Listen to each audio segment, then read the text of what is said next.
Hey everybody, what's going on? Welcome back to my channel. I'm your host, Miss Sabrina Soul, and I have some amazing panelists here to join me tonight. And today, is this the end? Are you my friend? No, okay, so this is the end. I don't know how much of the end it's going to be because I have a feeling that some people are going to continue to keep going with it, but we're going to end it. We're going to end it here with Ready to Love Miami. I do have a couple more Q&As and meet and greets that I do have to do next week, but talking about the show, this is it, guys. This is it. So anything that you want to say, and this is for you guys out there, the fans, the families, the naysayers, the commenters, the super fans, the haters, all of you, okay? This is for you guys to say what you want to say. Have your say in the chat. If you want to join us on the screen and say what you have to say, you can do that as well. And this is the end. Like, speak now or forever hold your, is that how you say it? Speak now, forever hold your peace. Mm-hmm. Exactly. Because after tonight, it's not gonna matter. We're gonna be like, we ain't even talking about the show no more. We talking about Love, Marriage, Husband. We ain't even talk. So whatever, yeah, you can't wait a week from now when I'm doing a Q&A and I'm doing a Q&A from one of the cast members, and y'all like, but ask him, did he when he was dating Looney? No. And I'm gonna ignore your question. Right. I'm gonna ignore your comment. That's just where we are right now. But anyway, thank you so much for joining you guys. I appreciate you on the screen that is sitting here with me. I appreciate you guys that's going to be in the chat. I appreciate you guys that are here now. I see you guys popping in. If you have not liked this video yet, please give it a thumbs up. If you have not subscribed to my channel, and I'm sure they have some channels too that they're about to tell you about, make sure you subscribe and show love. Let us know how you feel starting now in the comment section, and go and let's talk about it. But before we do that, I want you guys to go around the room and tell everybody who you are and where they can find you on social media platforms. What's up, everybody? Tyrone E. Wilson. I was on Ready to Love DC. It's always a pleasure to be here working with Sabrina and the panelists. You can find me at Ty Wilson 21, YouTube, IG, Twitter, everywhere. It's always the same. Ty Wilson 21. Let's get it. All right, everybody. Oh, I'm so sorry. I'm stepping your toes. I didn't know if we were going this way or whatever. Okay, you got it. No problem. All right, thank you, brother. Yeah, everybody know I'm PO from PO as in Potomac. I was Potomac season. What was that? 5 or 6, however you want to call the slate. You can find me on IG at 100 sightings, and yeah, you know. It's nice to be in the building and to interact with you good folks. This is my first time with J-Dub, so, you know, I'm enjoying this moment in itself. You know what I'm saying? So, yeah, let's get it. Okay, well, I am It's J-Dubs, YouTube's #1 commenter. I've been in a bit of hibernation, so I want to thank Sabrina for inviting me out and just to get me warmed back up in the YouTube world. Of course, I have my own channel, It's J-Dubs. I do reviews of reality shows as well. I'm on Instagram at It's_J-Dub. And it's definitely a pleasure to be here on the panel. And especially like P.O. said, you know, just to be beside the juggernaut. I've talked with Ty before, you know, and I can tell you this, I gave it out to P.O. during the season. And when I tell you he's a true gentleman, true class act, hands down, nothing but respect. Even ran into him out there in the real world, and like I said, it was it was all love, and I really appreciate that. Like I said, we've gotten away from that. Like I said, P.O. has the mindset and understands that, you know, we're doing this for the entertainment purposes of the people. It's nothing personal. You know, I have all the respect in the world for P.O. So thank you, appreciate that, man. I think this is a wonderful segment Sabrina is getting into, as far as the just the comments and getting everything out, because we have a lot to say about everything about these characters on this Ready to Love. So I'm excited. Yeah, absolutely. Thank you so much. I appreciate it, guys. And let's start right there.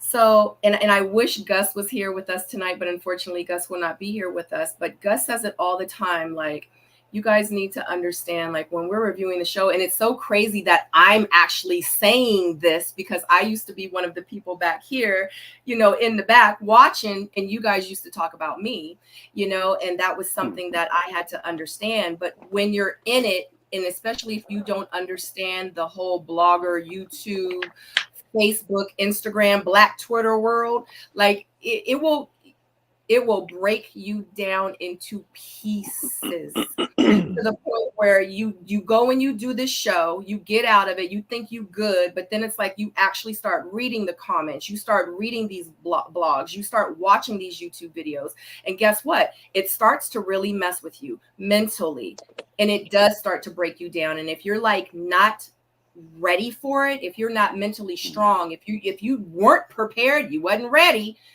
it can put you in a state of, how can I put it? You start questioning. Yeah, you start questioning yourself. Like, am I really dusty and unattractive? Right. Oh, he's a dusty, honey. I never even heard the word dusty until I started watching it in YouTube. Oh man. Yeah, but you don't know, you know, and it's like and it's a lot that we have to endure and go through, just as a human, just as a regular person, because now we've kind of been placed in the hot seat and we didn't even turn the heater on. And it's like, we're like, what is that? You know how you be in the car and the very first time you cut the heater on in the car, get real hot. You like, whoa, let me cut it off. And you push the button, you think it's going to automatically get cold. It don't. No. It take a while for it to cool up. So you're like, oh, that's hot. Let me cut it off. I'm gonna be all right in a second. It's gonna cool down. No, it takes like 12 minutes before it even starts to cool down. So your ass is just gonna be on fire the whole time. Okay, but you don't realize that that's the hot seat that you're placed in, and you don't realize, because I know too, and I still see castmates from other seasons that's still online trying to defend themselves. Yeah.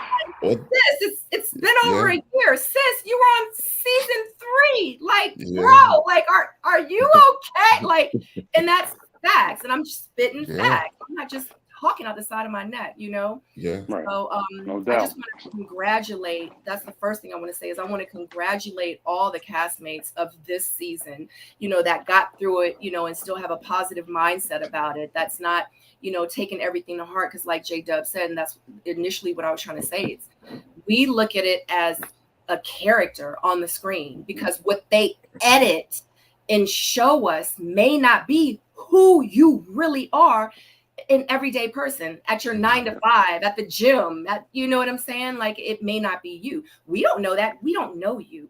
So that's just a word of the wise, just for me to put out there for anybody that's going to do it in the future and also in the past. Like, it's okay. Like, people are going to perceive you and view you as whatever they want, regardless if you were a shining bright star on the screen and you came off perfect, they're still going to find something wrong about you. Just stay strong, stay true to you, and keep it moving forward, and always remember that you are bigger than this show. All right. That's my intro. Well said. Yeah, for sure. So it's true. Yeah. Very true. Yeah. So Tyrone, let's start with you. And honestly, I didn't even really sum it up, but how would you feel? Not how would you feel? How can I say this? How do you feel that the castmates out of all the seasons, because this season was different, and I've watched every season. This season was different. Yeah. Out of all of our seasons. Mm-hmm. In your words, can you sum it up in how you felt it was different? Because as I said that, P.O. was shaking his head. So in your words, how do you feel that this season was different from any of the other seasons? Oh man. So I was gonna say divisive, right? It didn't seem like there was a lot of genuine support for each other. With the castmates. With the castmates. I feel like that was lacking. Like, we didn't see a lot of the genuine empathy, like that genuine care for each other come across, you know, on screen. Do you know what I mean? Like it's hard. Like you can't even tell by watching like who's friends and who isn't friends.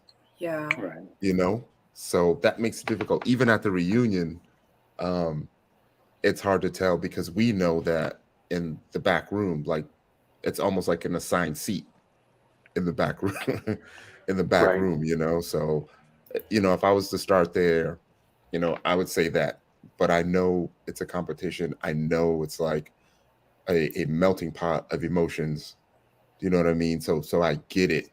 But like in the end, I feel like you could still be cool. You could still be mature, Right. and be willing to have those adult conversations with people you may perceive as your competition. Exactly. Exactly. Mhm. What about you, Pio? Well, okay, so when I look at when I looked at all the rest of our seasons, there was always a theme, right? Like you guys, I would say, if I looked at your season, it Mm-hmm. was more dramatic, right? And then our season was sexualized. Like Mm-hmm. they made, these emphasis on that.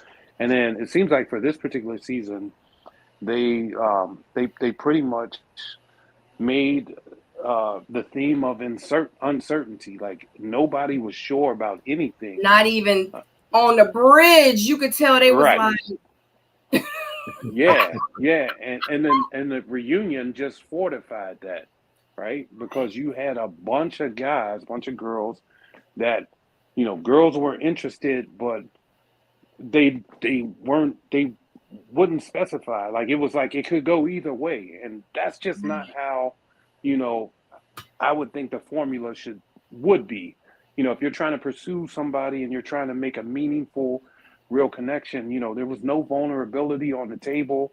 Like I didn't see a whole lot of people throwing it out there. Like from the guy's side, there was none of the guys that were really saying, "Look, I want you," and that's just that, and this is what I want to have happen, and mapping it out. It was just like a bunch of confusion, and then at the end, it seems like everybody's like, okay, well, what do we do now? Well, okay, well, this is how we got to go, and they went out like that. So it was.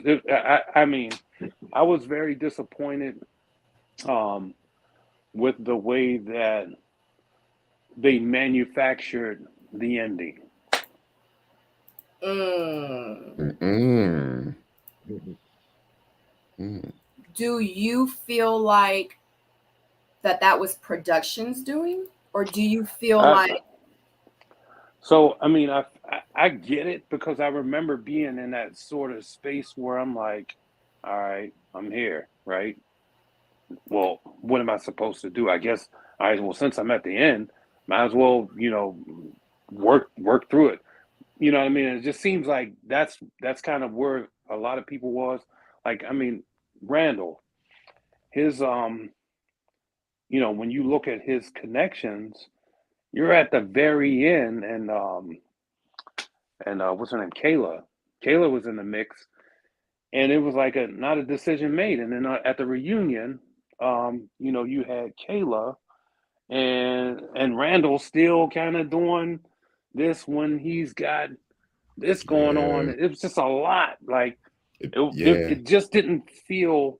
It didn't have the authenticity of something that would be fruitful or long lasting. I'm not saying anything against these people. I get it. You don't want to be forced to make that decision, but you should also voice the fact that you don't want to force yourself to make a decision and go from there. Yeah, it just seems like everyone's frustrations boiled over, but on camera this Right. season. Like their frustrations Right. about the process came out on screen. And normally it doesn't happen that way because there are couples, there's positive things that they could focus on. And since since it wasn't a lot of that, they had to show the fact that the frustration was building up and boiling over. Right. And one of the things that I would ask you, Sabrina, whenever you do have a chance to talk to these people in a one-on-one sort of spotlight, is to raise the question of, when you wanted dates with certain people, did you get those dates? Because that would explain. They did not. There was. Yeah, we asked them. No. Yeah. Oh, you did? Okay. Okay. So I missed that one. Okay. Yeah. So then that's production, manufacturing this sort of space. So it's like kind of like, okay, are you really setting this up for success, or is it just you're setting it up for the ratings to see which direction you can get the best ratings? After So everything we like, this season, so I feel like differently about that. So like, yes, we want them to set the cast up for success, but the cast is not making it known who they want to be successful with. So therefore, Right. production is just like, all right, well, we're right? just Since gonna you make ain't a gonna show pick out of it. Right. exactly, that's exactly what So they're doing. so I'll tell you from experience, right? I specifically went to the show runner, right, and said, "Why are you putting me on dates with these certain people?" Right? I Yeah. don't want these dates. And he's like, "This is the first time I'm hearing it." And I'm like, "Well, it shouldn't be because I talked to all these other producers and I told them specifically. Yeah. I even sent you guys an email saying, 'Don't put me on a date with this, and this person. Put me on dates with this person.'" I get it, Paul. And never I got had I had it. a So date to explain why I didn't want to date. right. Right. You know what I mean? We Big could have facts. kept all that to ourselves. You know what I mean? Right. Right. Hmm. So J So Dub, I what get it. about you? What about how you feel out of all the other seasons? I gotta say from the beginning with Miami, I got really excited. I was like, we're gonna get some lively, a whole bunch of action going on, something unique, vibrant. But it, as I was telling you throughout the season, it was a fail to me. And a part of what was missing, which I complained about in previous seasons, like how they went so deep into all the castmates live. I think actually that's what's one important piece that was missing. We didn't really know who these people were. We didn't know what they really did or what's important to them in their life. I think that really took out a lot of the vulnerability because like they're just people showing up to go on dates and I was like kind of lost or it felt empty. But I can say the word, like Lonzo said, like the show was fake as or whatever, but I'm not gonna say that. I'm gonna say it's pretty indicative of the real world of what Yeah. it looks like of how women outnumber the men, and the men can lay back, play it cool, play it slow, and when you're asked or almost forced to bring vulnerability to the table, you just back off, run away, or catch an attitude. And that's exactly what happened in the retreat because a lot of men, single men. I'm not single, but I know of in the dating world when I was in it. Um, you have your choices. I mean, a lot of choice. You don't have to settle down. I mean, you can find women everywhere that are willing to be with you, settle. I mean, all kind of things. And this is You what said showed up settle. on that screen. Yeah, I mean, yeah, you mean like, you hear like you never contact me or text me or like, oh, okay, just leave it like that, and they'll still call. But regardless of all that, real world, women outnumber men, and especially men that are available. And some of them they're willing to share men who aren't available. So it's what it looks like. The men have the run of the roost. They can do and say what they want. Some will decide to play, some will walk away. But I think this is just what it was, and it showed up like that, especially like with Justice and even Samson, the love bombing life coach, and all that kind of stuff. Dropping the gifts off and immediately telling you, I want to be, we're going to get married next month and all that kind of stuff. And next thing he'll cuss you out or he'll start talking about corn on the cob, all that kind of stuff. I mean, it goes deep. So yeah, it's just to me, it's the real world. You should have called it the real world because that's what it looks like. And I Yeah. feel pretty bad for the women at a lot of times, especially as they get older and older. Like great options lessen and lessen. Like the men are already gone. Right. What they say, the dating pool has pee in it. Yeah, Honey, it got a little bit of poop in it P now. P and poop. yeah, Yeah. yeah. But you know what? You know what though? J Dub, you said something very, very very, very key. And you said they don't have like the casting special anymore, right? And that is very true. And so I think what they realize is getting rid of that allows them to tell whatever story they want about a person. Do you know what I mean? So now they've taken the lead to say, okay, this is the way we're going to paint this individual. We're going to paint this person to be this person. And you don't really get to see those vulnerabilities like how you would from the door. You don't get to know what's important to people because it seems like it's backing off of, organic feelings and emotions, and more so it's contriving things now and creating, these moments, these splash moments or made for TV moments to ramp up on some of the ratings. I can see that, and I would like to say, as strenuous and stressful as being on a reality show is, I'm the only panel member who hasn't been on one. I think I would like to have the opportunity. That would be great. No. Just he's like no. He's like no. No. No. No. I mean, I think everyone should do it. Yeah. I You think just You can stop get with a feel negative for it. ass comments. I'll tell you this. You If anybody decides to do that, you make sure that you have a clause in your contract that you will be shown in your authentic self, and you will not be, but you won't have words put in your mouth. How about this? If y'all think it's easy, just try to recreate the video that Sabrina just did with, herself in the mall, herself eating. Like, if you think it's easy to produce something that the world is going to enjoy with, 20 strangers, and you want them to like each other for other people's enjoyment, give it a shot. Right. Yeah, exactly. I worked really hard on that video too. Yeah, People were looking at everything. I enjoyed it because I saw the thought of it come to fruition. So I was like, oh, we just talked about that. We did. I was like, and you added some extra too.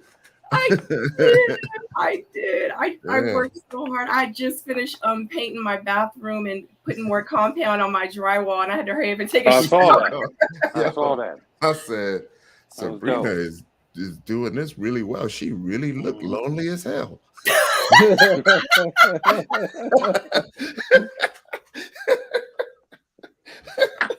was like, I gotta get in the character. I have to make it believable. It was believable. It was. I'm like, but it's the story of my life, so it wasn't hard to project. Like on here, it looks like I'm out here living my best life, but in real life, that's me. I be in the bed watching TV, eating my popcorn, all lonely by myself, looking over at my pillow.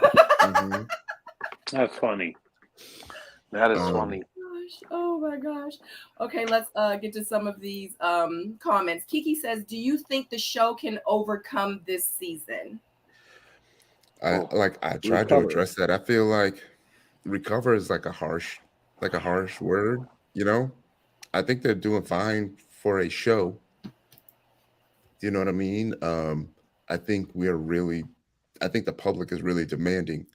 They want to see perfection, and there's people that don't get together when they've been dating for years, but we're expecting that to happen, in 6 or 7 weeks, or in the time that they have. Like, they don't know how much time they're going to have, on screen.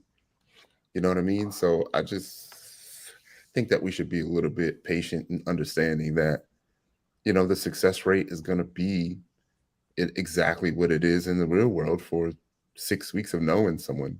And it's not even one-on-one time if you think about it that way. It's not one-on-one time. So people are expecting them to profess their love to people who were strangers 2 months ago. Yeah, I feel like this. I think it could be overcome if they get Man down. Sorry about that. No. I was getting a call in. Sorry about that. But I think they would be better if they did more on authentic stories, right? If they told different journeys in a different light, There's no reason why only two people should be at the end and talking about what they want to do on the bridge, because I'm sure that there were other connections that were forged there that probably were more worthy uh, uh, uh, of being at the bridge than some of the folks that got there. I think the people want to see real live, like I like this person, not the well, I like this person, but oh, you do? Well, now we're going to move them to this person and see if they can get them off you. Like, what? That's a lot. That's a lot. And I think that people really want to just see success in relationships. Like, damn, if these two people are doing it for each other, let them rock out until they decide that they don't want it anymore. Like, why say, you know what, I know you guys are good together, so we're going to break you up. I mean, I think there's also a fine line between, vetting people who are there for that purpose, because I feel like you could fake that, if you both get picked, it'd be like, hey, let's fake this so we can get a whole lot of screen time. Yeah, that is true. But well, what I would say is this, though. I think that, whenever they start to chop people off, it shouldn't be because, there were more. Well, you know how it goes in the lounge. Yeah, I think they just need. Yeah, I think they just need a different vetting process. Right. I think they just need a different vetting process. Well, Ty is really forgiving and kind. I apologize, P.O. Ty is very forgiving and kind. Go ahead, get it all. No, I think the whole show needs a revamp. I think they need to go back to the what do you call it, where they put them in the location. Yeah. On in the retreat. You can't leave. You have to stay in, lock in. We don't want to hear about you have a conference to go to or anything like that. We want you to focus on getting to know the people there. And definitely bring back, as I said, the story of a person. Maybe we don't have to do, more than one episode on like about their inner lives, but we need to kind of connect and feel the people out and kind of see what's going on with them. And like I said, most importantly, what is important to them. So I just think the show needs to be revamped. Like the first 2 seasons were like excellent, and I think they need to get back to that format. And I think it'll be better. I think it needs just a total revamp. They need to get on it right now and just change it all around, or closer to the back of what we fell in love with as the show. Mm-hmm. Okay. So I have a question here. Or Popcorn 526 says, in thinking about the show's authenticity, I've heard that many of the participants are selected based upon their social media page. What are your thoughts about that? I don't personally think so, because if you go to some of the pages, some of them have like 800 followers, 1,000 followers, and they not all rich and glamorous, and like they look like regular people. Yeah. So I'm sorry, go ahead, brother. No, you're good. You're good. No, I was just going to say, I'm 100% sure it's not based off of social media presence. Yeah. I think when I first got on, I think I had like 500 followers, 560, because I was not like the big IG dude. I'm still not that guy. But I feel like, they were scrambling because, guys, we have the opportunity. We have the upper hand. There's way more women than it is men. So it's like, why do I have to go into this environment right here to go find me a woman when I could just, go walk into this brunch or this bar or whatever and get what I need. I don't have to do that. So they were actually, lobbying for people like, half-ass decent people, do you have a job? Okay, you look handsome or attractive or whatever, we could see, you in this, and then they vet those people. Lord knows how many people they vetted, but, Yeah, I don't think that it's based off of how your IG or your social media presence at all. I didn't have that experience, and they did inbox me. Yeah. Oh, see, I hear a lot of you guys say that, but in real life, I'm one of the ones. I literally filled out the application. Like I waited for them to respond to me. Like they didn't reach out to me. Like I signed up for this, you know. So, but I hear a lot of people that say that. Pamela Smith says, I feel that they must get some kind of incentive or bonus to get to the end. Sometimes it feels like forced relationships. Honey, that's just because that's what it seems like. It's not because we're making more money to get to the end.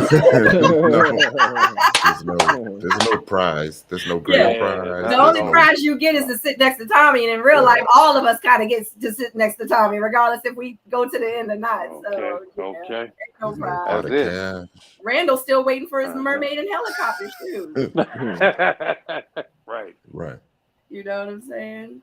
But J-Dub, let me ask you this, because you're like kind of outside and we're like kind of inside. Did you feel with this season that the 10 women that they picked, it made sense for the 10 guys, or the 10 guys that it makes sense for the women, or vice versa? You know what I'm trying to say? Like, did it make sense to you? Well, you know, on the outside looking in, with all these shows, I believe it's production geared, meaning they're about the drama, they're about putting people who will clash and give the ratings. I don't believe the show wants anybody to find love. Can you give me some moments? Can you give me, can you one-liners? Yeah, they see, P.O., there you go. Like one of the most famous ones that Sabrina is my woman and Shiloh is my wife. Like that goes down in history. That'll go down in history. Yeah. That'll go down in history.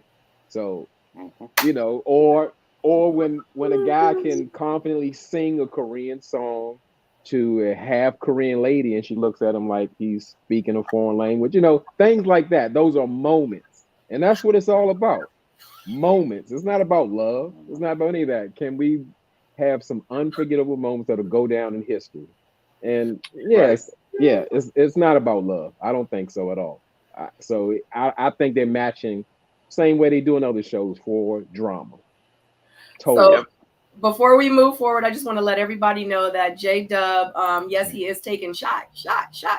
So if you want to know exactly what kind of shots he's taking and why he's taking them, you're going to have to go back to his channel, it's_J-Dub, and you're going to have to watch the replays of those videos that he did on our season. All right, moving forward. What were y'all about to say? No, nothing. So I thought, were you about to say something? No. Everybody knows I give Ty a hard time, just because because Ty's got a lot of one-liners, he's pretty famous on the show, and we appreciate that, Oh my God. So CH Go Girl 95, Chicago girl, said, I was a little confused about Tommy sending LJ home because he had a work commitment. What was it more to that elimination? What are you guys' thoughts on that? Didn't LJ stay another week though? No, he wasn't ready to love. Yeah. At the conference. And I agree with Tommy. I mean, people have to say, well, you got to earn your money, or, I don't know what it takes for y'all to be there, but I just feel like that time needs to be focused on the show. Like your whole world should be the show for that moment, because that's what we're waiting for. The show. We don't want to know about your conference at work. We don't want to know that you got COVID and you got to take 2 weeks off. We want you there. We're there, locked in. Whatever food they give you, whatever accommodations they got, we want to see you. We don't want to hear about your job. Your job can continue after the show. J-Dub's tough. He's savage. J-Dub's tough. I mean, it happened for Justice. It happened for LJ. It happened for who was it? Sean. at the beginning as well, right? Like things come up. I understand probably shouldn't be work, but that schedule ain't easy. You know what I mean? Like you get your call date, you get your dates you get your info for the date sometimes 2:30 that day. Yeah. 3 in the morning. You wake up in the morning and be like, oh man, I gotta be somewhere at 10 a.m. Right. You know what I mean? Then you gotta adjust your day, you gotta adjust your work. Like it's not like you know where you're gonna be on a Tuesday or on a Wednesday, you know? Right. So if it's between the show and making money, like especially like if you're gonna make a lot of money that day, or you're gonna go on a date where they possibly gonna eliminate you, what you gonna pick? I'm gonna get my I'm gonna money. go make this money. That's why we need you on the resort. But you know what though, J-Dub? Here's the thing. See, and this is something that you as a viewer would never know or you wouldn't even think of this. When we first signed up for this process, they promised us the world and said, we will work with your schedule. We will make sure that that you can still do your work, still do your job. We'll give you time for that and we'll schedule around you. So they probably sold him the same BS and he bought it. And then and then he's like, well, wait a minute, you guys said you was gonna work with me. And he probably was like, because look at what happened with Tina. Well, that's a whole different story. But she wasn't there for the whole thing and still was, able to show up at the end. Right? So they make these concessions for who they want to. I think that it made sense for them to get rid of LJ just for the optics of it, the fact that he wasn't there to get his goose cooked in the real world. You know what I mean? I think they was gonna cut him anyway based off of the girlfriend thing, the girlfriend statement. But they do promise us, they tell you, we'll bend over backwards and make sure you can do your job, so you'll be fine. Don't worry about it. And then when you get there, that doesn't exist. Okay. But yeah, that's why I said we want you at the resort. We want you to fill out your FMLA papers and just stay in the resort. And when you get to work when the show is over. We don't want to know about any of that other stuff. That'll come on hold. This is a short time. We need you on the resort. That's all. Locked in. Cianti says she missed J-Dub's reviews on Ready to Love this season. So let everybody know, because it's a lot of people that actually follow me that follow you, J-Dub. So you didn't review this season at all, did you? No, I had a couple of episodes. Like I said, I guess I didn't fill out my FMLA because I've really been tied up to work and had some personal things going on. So no, I had a couple of shows on there. I did. I missed doing it too. Yeah, I missed doing it too. I thought I saw a couple because I think I reposted one of them because you were saying that you were on your way over here or something like that, and you did. I did do it. I did a couple of them. Yeah. And you know what, J-Dub? I used to count on your reviews when you was doing them on my season. I was like, I just got to go over here and hear what he's gonna say about me now, because I would take your clips and I would put your clips on my IG.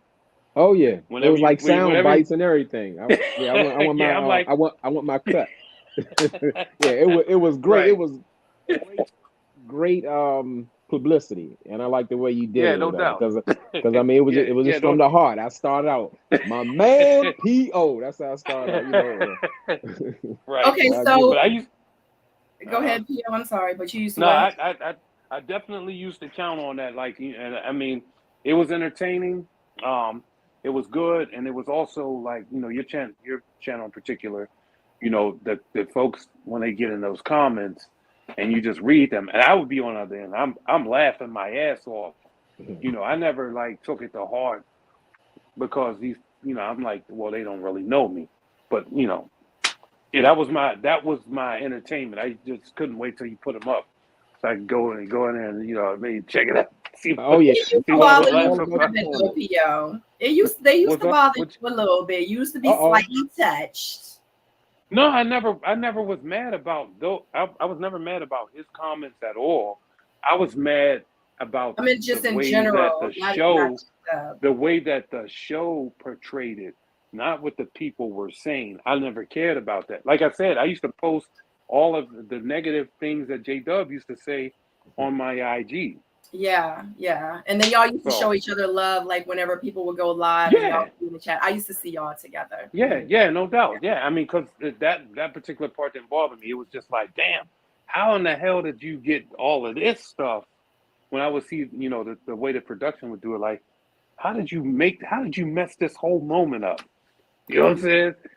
Mhm. Yeah. So that was the only thing that bothered me. It was never, never anything personal with the bloggers or the even the fans of the show. I never really took it personal. Yeah. So who is IRPE Media? So you said that you are a recovering production team member here, that ecosystem can take hold of you in weird ways. And then you said that I used to hate the talent on set, but y'all was cool. Who are you? Let us know who you Yeah, I are. used to get that word all the time. I used to come on and they'd be like, "You talent?" Right. And they're like, "Yeah." Like, Hmm. no, I'm not that. I'm not very talented. I'm just human. What's up? Yeah. How do y'all feel about Uh-huh. How do y'all feel about the couples that made it to the end? Do you feel like that Brandy and Mike were genuine? Like, do you feel like that they are a real couple? Do you feel that Randall and Jamala were a real couple? Do you feel that Samson and Sharice really was trying to make a real connection? Did you feel like Justice and Looney really kind of had something there?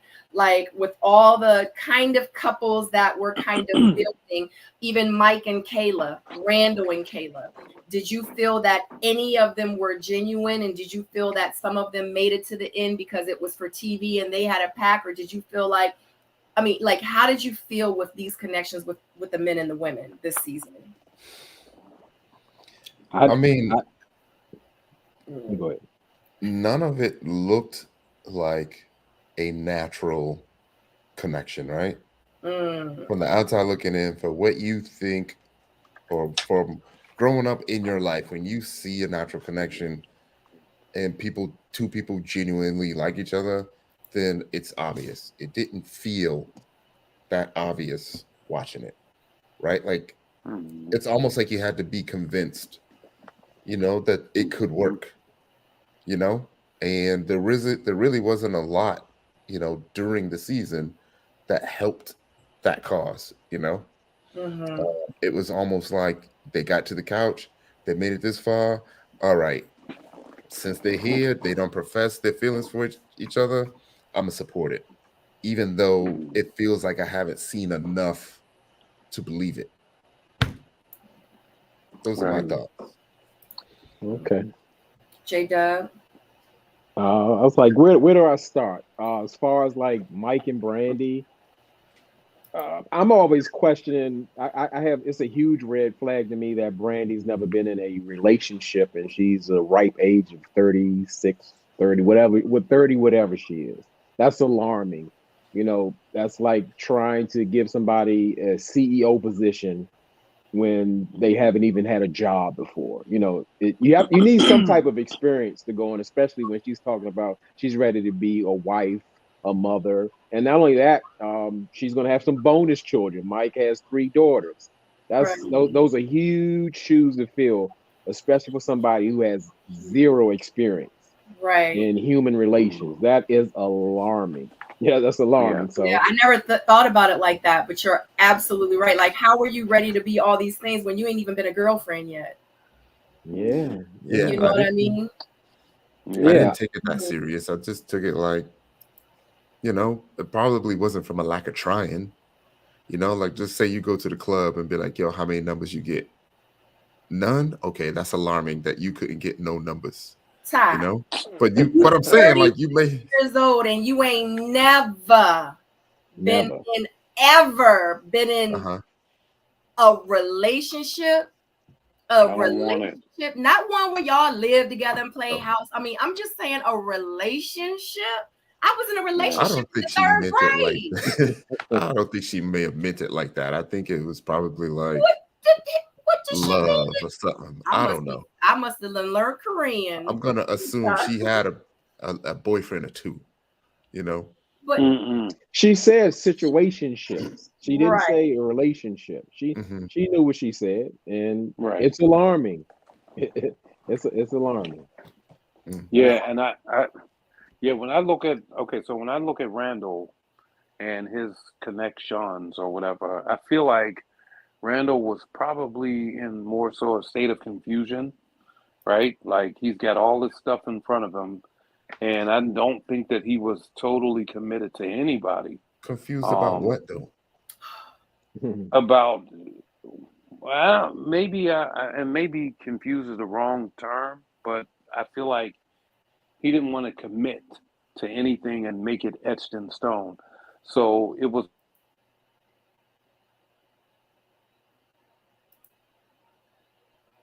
P.O., you with us? P.O., he getting a call from somebody. Frozen in time. Well, I'm gonna pick up on Randall. I'm gonna go. All right. Sorry about that, guys. Okay. Sorry about that. Yeah. No. I had a I was trying to put an update on my phone. I had to get out of that. Okay. So I'll say that maybe confusion was the wrong term. I think it was more of a I don't want to commit to any of these women because maybe what he's been experiencing in Miami is rating maybe higher than what he's getting from the women from the show. That's number one. And I could see how, he could be into that space because the availability of women, in terms of the ratio and the quality of women, in Miami is it's there versus, men. So you have that going on. When it comes to Mike and Brandy, yeah, I mean, for me, I think that, you need to not be on training wheels when you come into a relationship. It may work for him, and that's cool. He said in the reunion, I'm going to show her how a man does it and whatever. And, okay, if he's got the time for that, that might work for him. In the real world, I don't know a lot of guys that would, invest in that because when you tell me or you tell any guy you haven't been in a relationship, instantly you sort of start converting yourself to jump off status, like because they like, yo, what is this? You know what I'm saying? And so they don't take you serious, in that way, and that may be her problem. It may have been her problem for a while, but I was 18, and I didn't start really getting into women until I was like 17, 18. I met my first girlfriend and had a relationship, my first love and things like that. And I was in that relationship for some years and I experienced what that looks like. So it's like, damn, people are doing this stuff at 18. You're like 30 something years old. That's like a lot of years to not be experiencing what relationship, love, and commitment looks like. That's just, to me, I would think that's just unacceptable. But as for the other couples like Samson and Sharice, I had, I had Samson high up on my list in terms of, people that I was rooting for. But there were some things that I didn't like that I saw that came out, you know what I'm saying? And I can't justify, what his thought process was for some of the things that he would say. So I mean, the way that ended up, and then he had a girl at the church or whatever that, he turned into his girlfriend. I don't think he put a lot of weight on Sharice, but did he really have to at the same time? Who knows? I don't know what Sharice was giving off behind the closed doors or what those conversations looked like. So it didn't seem like, they were set up for anything that would be genuine, and it made sense for them to not make it to the bridge. The way that unfolded.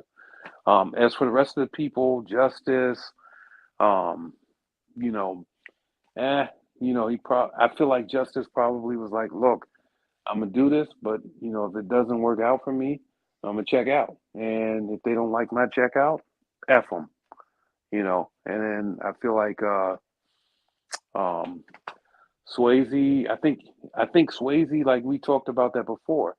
He has I love the chase, I love the hunt, I got the kill, and she likes to be hunted and that sort of thing.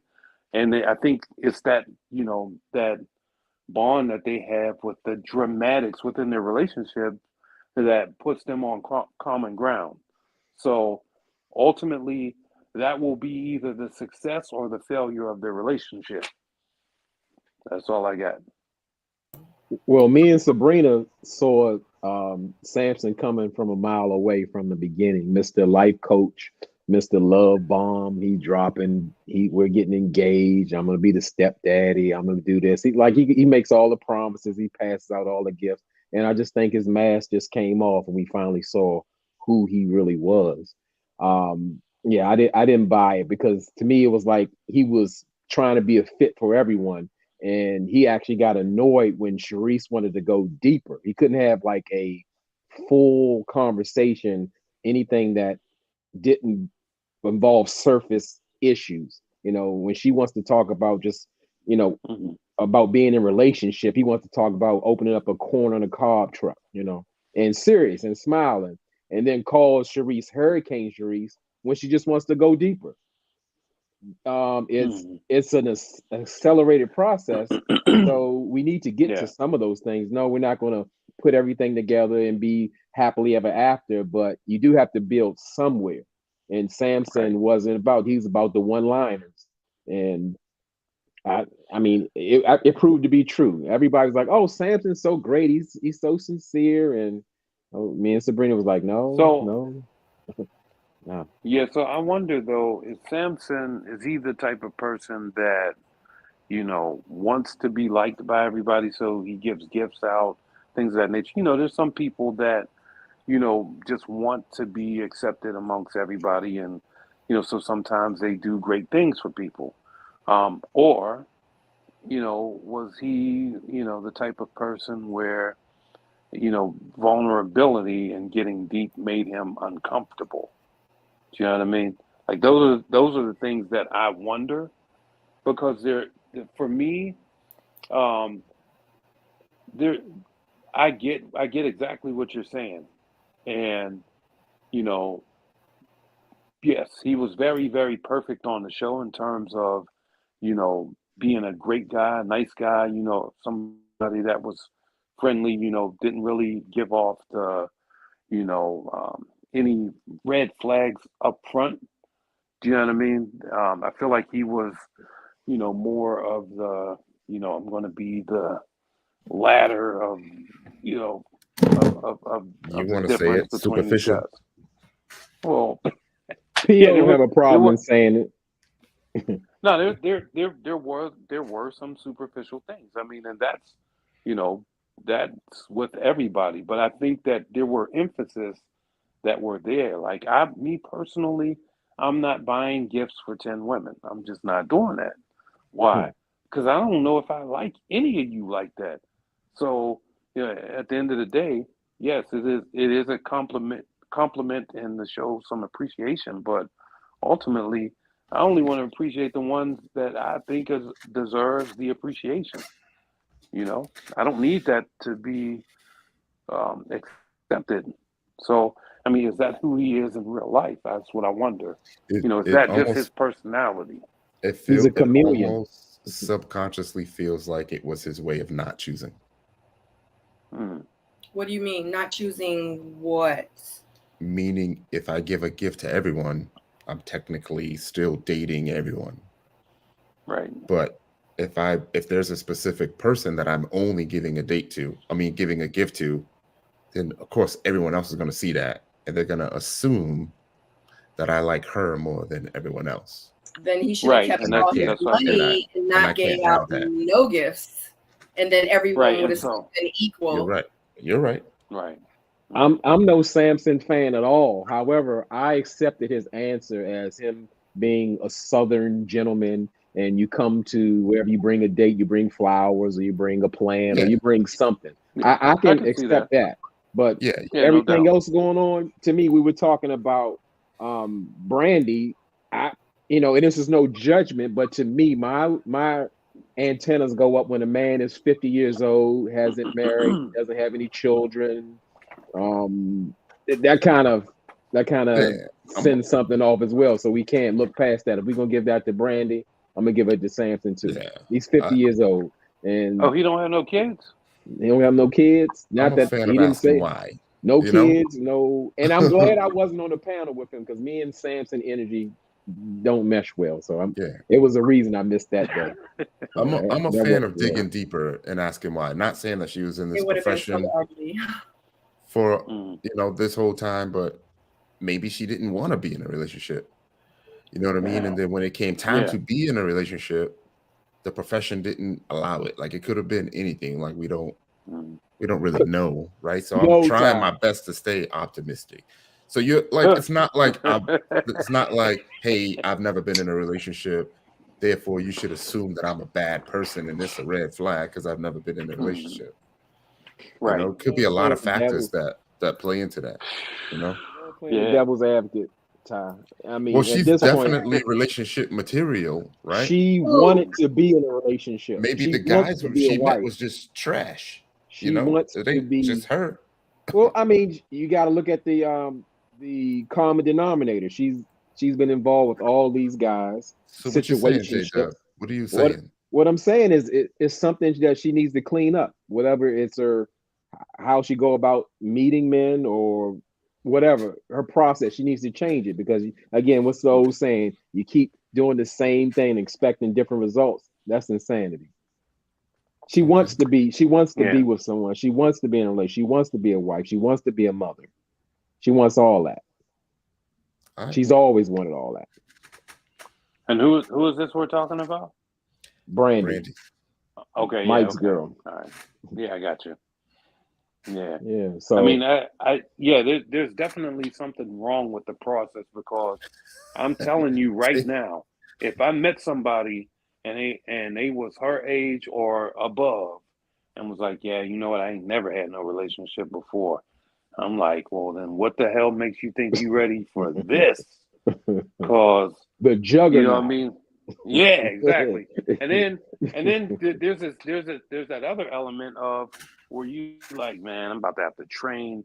You know what I mean? I'm gonna have to teach and walk this girl and talk to her and tell her what the expectations are. What about vulnerability? How do you know how to fight and survive in a relationship? Because there's always going to be those times where you're going to hate each other and you guys got to fight together to stay together. You know what I'm saying? Like, relationships are never smooth, and if they are, get out of it, because there's definitely some fakery going on. You know what I'm saying? So at the end of the day, I need to know, how well do you hold up when the house is burning down? Right. And if you don't have any of that experience, how can I bring you into my house? Okay. I mean, I get what y'all saying. I personally don't think it's that deep. And this is just my opinion, I feel like she would do well in a relationship. I'm gonna take over the show. Sabrina, you get in there. I want to hear from you. What she said. I need to hear from you. I feel some energy coming off that screen. I need to hear from you. Give me something. So in my opinion, I agree with P.O. I know me, and when it comes to me, like right now, I'm in a place in my life where I am dating, and I'm not trying to have like 2 more failed relationships. No, I rather wait. So if I have 2 more failed relationships in the next 2 years, let's say, I'd rather be single for those 2 years and not have 2 failed relationships, and wait for that person that I know that can change my alarm clock. or my smoke alarm, that I know that can maybe fix my plumbing underneath the sink in the kitchen if I need him, that I know that'll be able to fix my garbage disposal, that I know that'll be able to change that doorknob on the back door for me. I'll wait for that guy. And I say those things because, one, I say those things, I'll wait for that guy because in real life, all that stuff that I just named, and I can keep naming stuff, is stuff that I know I can do myself. But the fact that I know I have that security, how I feel, the fact that I think the man would feel good to know, like, you know what? I'm so tired. I've worked 16 hours and I hope that I can come home to a home cooked meal. I hope that I can come home to where all the kids have had their baths and their homework done. I can come home and know that, you know, all the bills have been paid. I can, you know what I'm saying? Like, I mean, that's just me. I'm not saying that that's everyone. And I'm not saying that, because like you said, Tyrone, like it's not that deep, but what if it is that deep? What if she really just does not have that experience because she's been flued out for so long, and, you know, and she hasn't been in a relationship because she's been, you know, and I get it. Because guess what? Up until I was 36 years old, I was flued out too. I still knew how to do those things because I taught myself. I've been on my own since I was 18. So I had to learn, but maybe she really doesn't. So can you tell me personally, Ty, if you met your future wife and you have a daughter and she has never taken care of kids, she does not know how to cook, she's never wrote a check a day in her life, she does not know how to manage the bills, she doesn't know how to make a phone call to the credit card because it got bounced, it wasn't y'all's fault. Do you mean to tell me that you would be okay with it, or is it not that serious? You already lost me at the kid part. There ain't really nothing else. There really ain't much to discuss after that. If you're struggling with the children, then... And Mike got 3 of them. Excellent point. I needed that energy from Sabrina. I could feel it. Yeah. So a lot of times, especially, and I need to say this just to clarify, a lot of times I do be having a lot to say, but when I have my panels, I be wanting to hear from you guys. So a lot of times I don't talk, but when it's time for me to talk, y'all know I will talk. But guess what, guys? IRP, and I want to bring this beautiful face on. IRPE Media, which is part of Tyler Perry Studios production team in the past. She was just in the comments. She is joining us on screen. I see her smiling. Are you ready to be put on? She wants to go. Okay, she gave me the thumbs up. Here she goes. RIP. And you're muted. Right. Mute yourself, honey, so we can hear you. Yep. Okay. Yay! Hello, everyone. Hello. Hi. What's up? I hope the signal is okay. I have really bad signal in my house, but that last comment or that last discussion topic really hit home for me. I know I'm always in the comments. Please excuse me. No, your family here.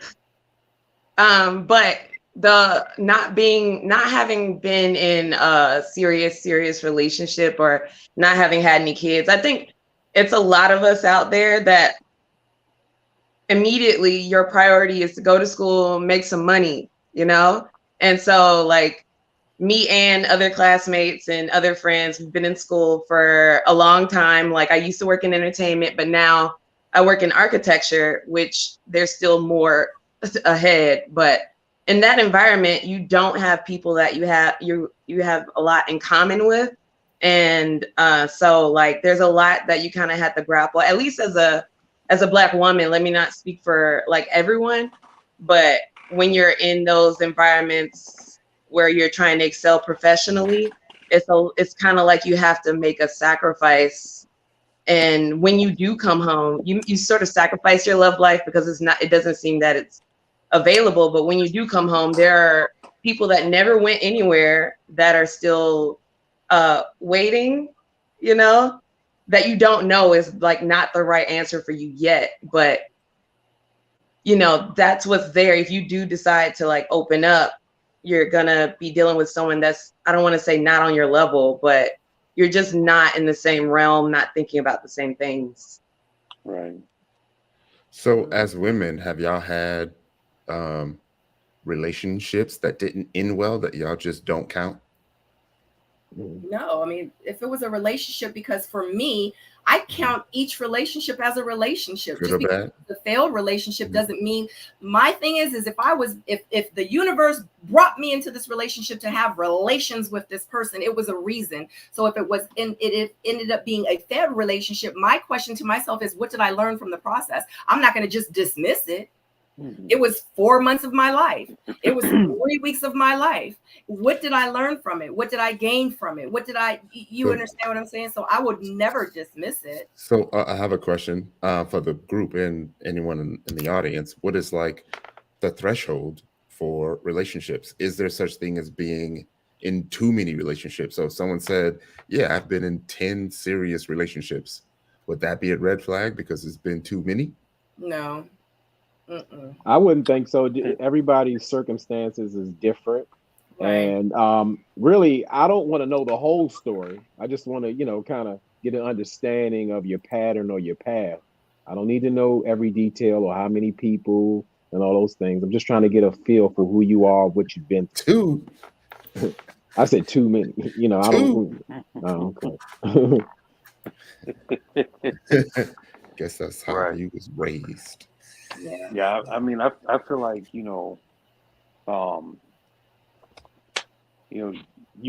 if somebody was in 10, I feel like that to me represents the fact that they won't give up, right? Like they're willing to get out there and fight, for until they get to the last one, right? Because what do if you're in like 6? You're like, well, I'm in too many relationships, so I better give up now.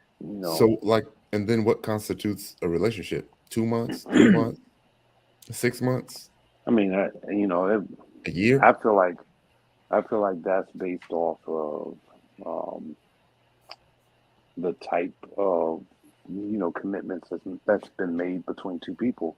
Relationships can be forged in 3 weeks. You could say, hey, you know what? You're interesting. I'm interesting. We both find each other. You're attractive. Whatever. Let's just go for it. I mean, and then that's just that. And maybe you get to that space 6 months down the line, you realize, this wasn't really what I thought it was. That's still a relationship.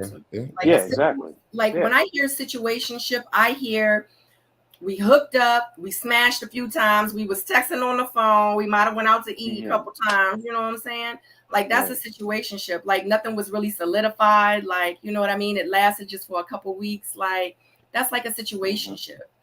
You know, like how many situationships did she say she had? I mean,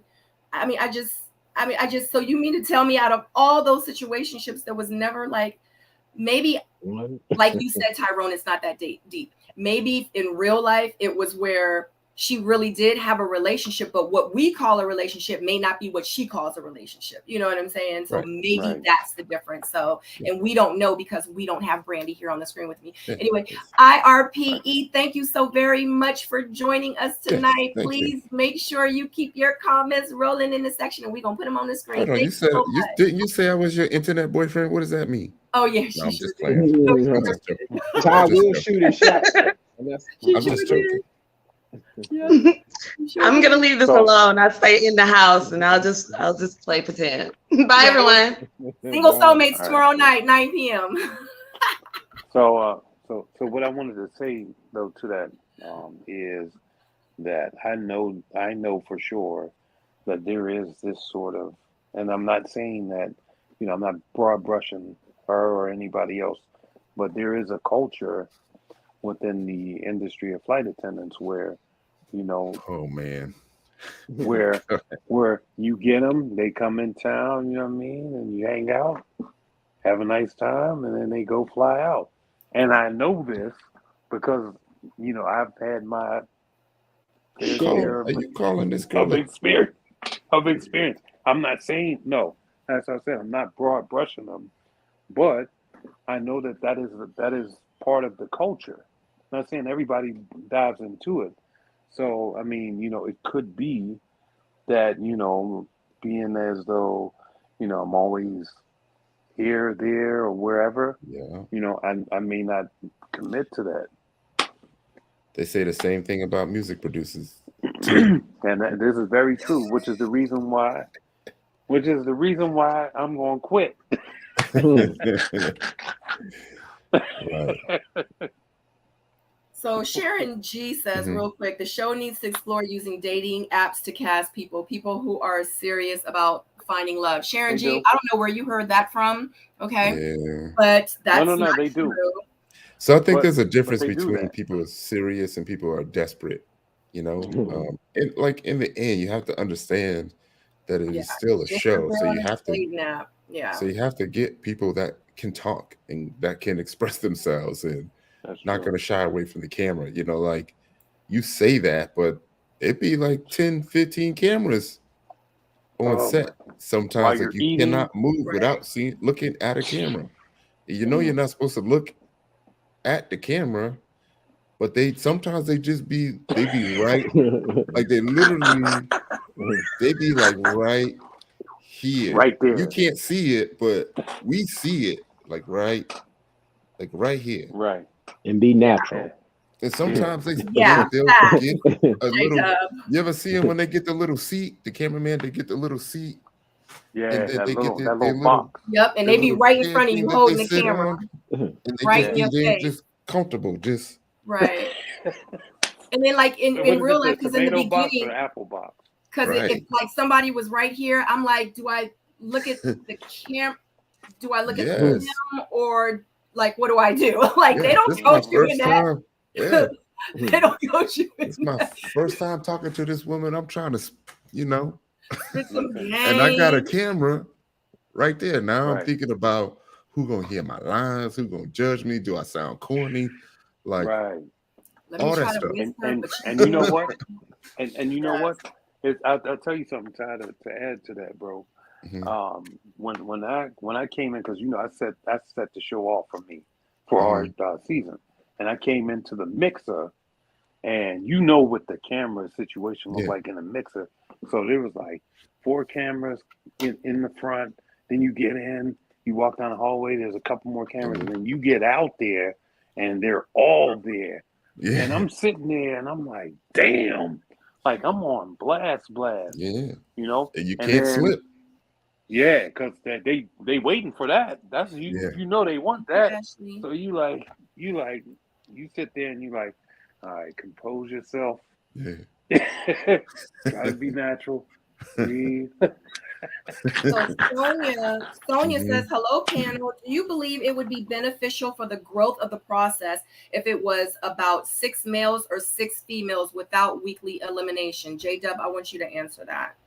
No, I don't like that. I think somebody has to get eliminated because there would be somebody just standing around with no one. That's what I was about to say. What if somebody's not feeling that one person? Yeah, rightfully so. So we need to go back to like the first 2 seasons, and we need to run with that. Stick with that blueprint. Yeah, it was winning. That's what brought everybody in, and expound on that.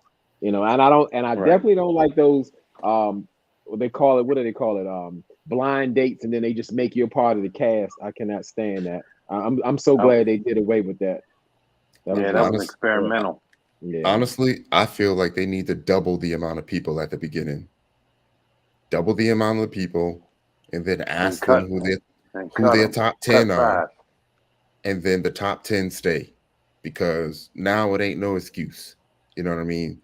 You don't have double the amount of options. You picked your top 10 options. All right, let's get it. All right, but let me ask you this, Ty. Yeah. At your mixer, right? Did you get to a point where you was like, man, I'm tired of this. Like I'm ready to go home. Like, you know, I was, but the thing was, it's because at the beginning, like everyone's still trying to talk to everyone. Yeah. You know what I mean? And I think we've had a couple days go by that there was people I didn't even get the chance to talk to. Mm-hmm. You know? So, I mean, I think it's good that they had the mixer early, but I feel like they should regulate that more, like a speed dating thing, where they be like, all right, 10 minutes is up, go talk to someone new, and make you talk to somebody new. Right. Instead of it being a freestyle. You know? That's true. Some of the dudes ain't rude like other dudes I know that's willing to cut in on your conversation. Yeah, that was me. I was cutting in. It was me. You know who was doing all the cutting in? Me and Clifton. Dante. I think Dante got me twice. So let's address this real quick because Yeah. Tina A. Brown says that speaking of serious relationships, Kadian just told Kojo in her interview that Samson had a new girlfriend within 24 hours. So, and I like to always check my sources before I like get in too deep and say, so I'm over on Kojo's channel right now. I'm literally looking at it and Kadian is really speaking and I just have myself on mute and I was just listening. And how do you guys feel, which is facts, she did just say that. So how do you guys feel about Samson having a new girlfriend within 24 hours of the show? He said it. He said it at the reunion, right? Because I watched it twice. He's like, we decided to make it official as soon as we stopped taping. Yeah.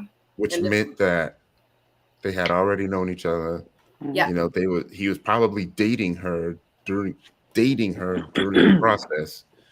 And then they decided to make it official once it didn't work out for him on the show. So, you know, as someone that kind of took the process serious, I'm not a fan of if I perceive someone not taking it serious. So maybe, you know, it looked like it was to save face, you know, in the end, like everyone joins the journey to find love. Like you don't want to walk out there with nothing. You don't want to walk out there like you're undecided. You know, you want to, you know, for the most part, show that you could have found love, or you just decided not to. You know what I mean? Because it's almost like just being eliminated, you know? Do you feel like that they was dating the whole time and that it's in its cap? Yeah, I feel like that they did do that, but I'll say this. That is real world situation. Period. This is just a part of the process that whoever his girlfriend is or was or whatever, they were not privy to get that person on camera. But I feel like at the end of the day, ultimately, people are doing that. Like people are going out in the dating pool and they're dating all of these women and they're like, yo, all right, I got this one right here, this one right here, this one right here. If this don't work, that's fine because this one's doing it for me. And then they convert and put all that energy into the other one. So, I mean, for me, at the end of the day, yeah, he probably came into the process with, you know, that girl. But at the same time, was he not allowed to have her? Well, for me, Samson, I don't believe anything that Samson says, so I don't know which way to take it. I could believe it either way. He had her all along. Like P.O. said, I said in the beginning, this is real world. Men have a lot of choices, all types of men. You can have you can have plenty of Brandies around. She's used to just dealing with you however you want to deal with her. And she can be in the background until you decide to pick her up and pull her up. Or he did that to show Sharice, like, well, I didn't really need you, but even though he said they were getting married next week and everything, but now he has a new girlfriend. So to me, like as I said, Samson is a chameleon. He'll adapt to any situation, but that only lasts for so long. You know, he has to. You'll see the real Samson, and who knows? I can't tell you. It can go either way. I believe it. So my thing is this: how do you guys feel that? Because in my heart of hearts, I feel like that him and this lady, they already knew each other. They already were dating. I just feel like that from another interview, it was like he had mentioned she knew he was going on the show and he was like, if the show doesn't work out, then I would like to explore options with you and I. My thing is like, how did God tell her to stick around? I mean, I just don't know. Because if you tell me that you about to go on a whole dating show and you about to go date 10 women, and if it don't work out with them, you just want me to be on standby waiting for you. I don't know. It just didn't sit well with me. Like when he said it like that, I just was like, like that's really happened. And now like you're like in this happy relationship with this person and like y'all are like good. Like what if it had worked out with one of the women? What would she have been? So you would have just been like, oh, sorry, boo, it worked out. Me and such end up getting, you see what I'm trying to say? Or is it the fact that because of everybody is putting you, because of how you and Sharice ended on the show, and because of how it happened, and maybe in your head and in your heart, it makes you feel better to say, especially to the world, like, I have a girlfriend. Like, even though I wasn't accepted on the show, in real life I was.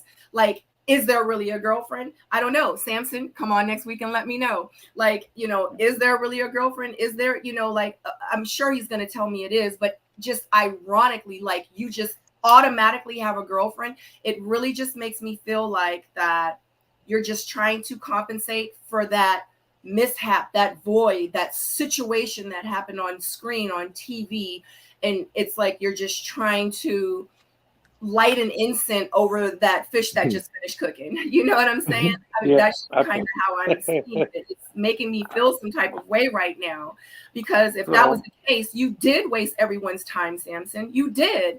Because if you felt like that this woman was good enough that was in your church to be in a relationship with now, then why the hell did you go on the show and try to see if it was another option out there that could have been better?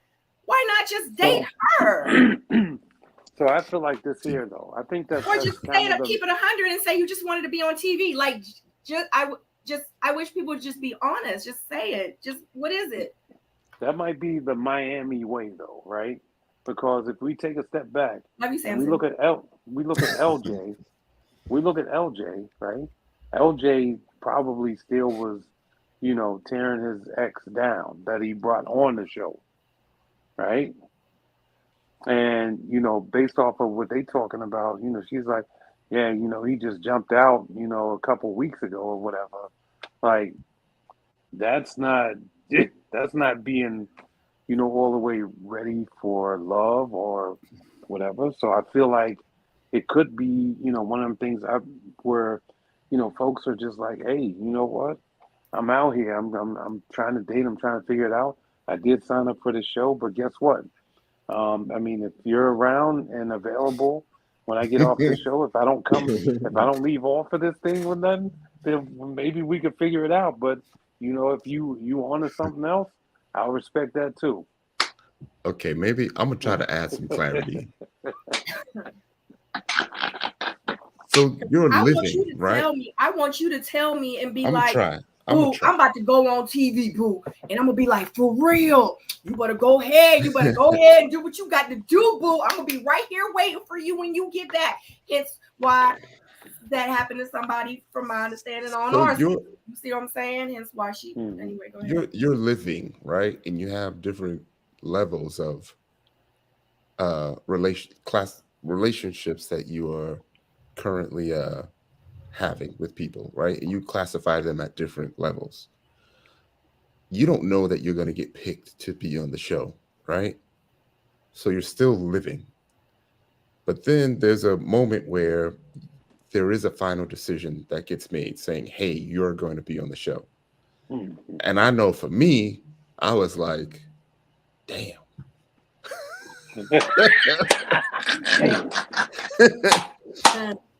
I got to tell some people that I'm about to be on the show, right? No matter what level of relationship it was. You know what I mean? I felt like I had to tell them all. And to be honest, some of those people didn't even have faith that I would do well in the show. Like, some people was like, you ain't ready for all that. You know what I mean? It didn't, you know, it was willing to just see it through because, you know, they may have nicknamed me like, what was my nickname? Can't get right. So they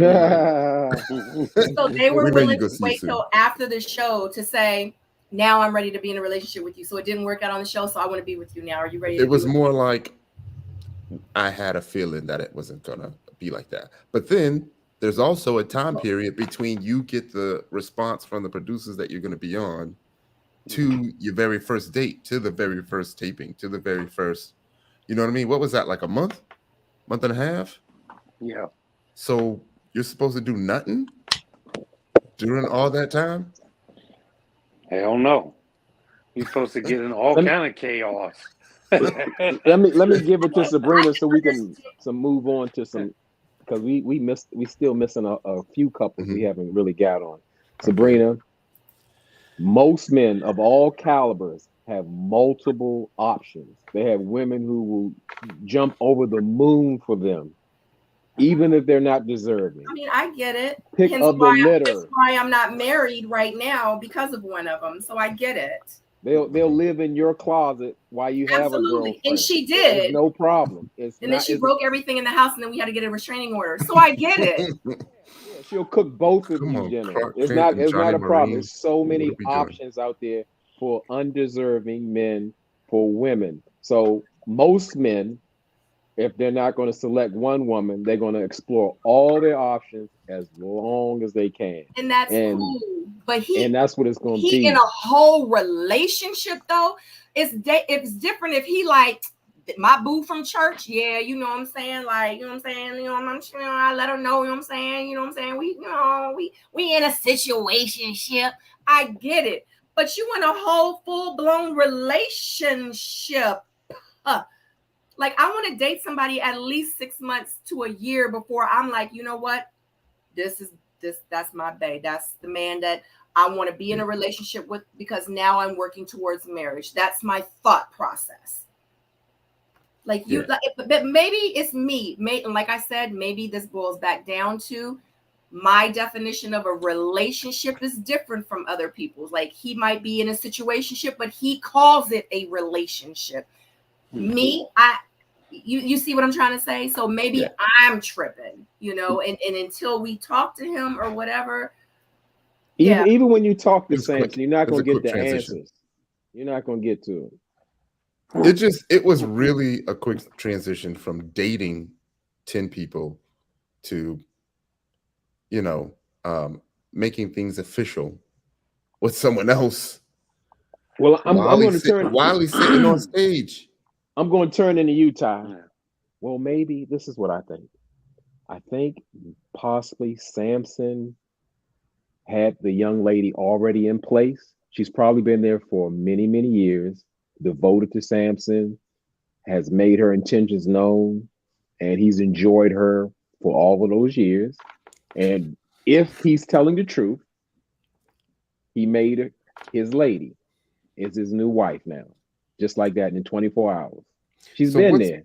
So, like, what about saying something like, hey, you know what? I am in a really good place with someone that I really, really like right now.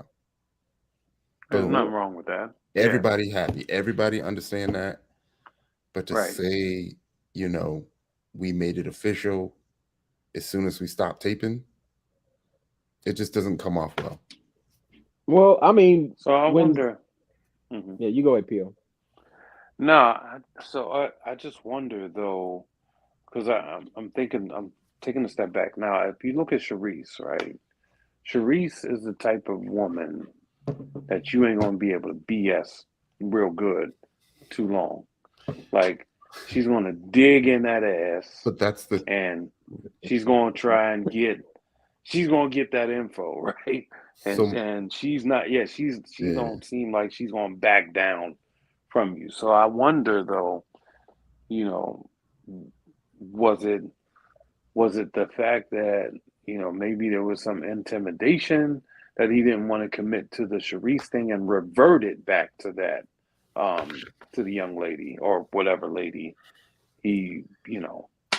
It almost feels like the girlfriend now would have judged him by what he did on the show. And it just seemed like we saw a transition when he was on the show to where he was moving from Charisse to the girlfriend, you know, and then had to play it safe on camera. Right. You know, that's what it's starting to feel. That's what it's starting to feel like now. You know what I mean? Because you're going to put 2 and 2 together and be like, what day was that date with Charisse? Oh, okay. You know, we was doing really, really well during that time. And this is what you're telling her. So I can kind of see it now, you know? Yeah. Yeah, I mean, so this is what I say. I mean, there's really nothing wrong with backing off of a woman that doesn't do it for you. But that's what you he also, said too. but you have to have the conversation with He the said lady he as said well. he wasn't feeling none of the women on the show. Right. So then you have to make that known, though. You can't say, "Well, I'm still in He this didn't. He bought process gifts for for you." everybody. Right. And I'm that's sorry, the I've been thing. drinking No, wine.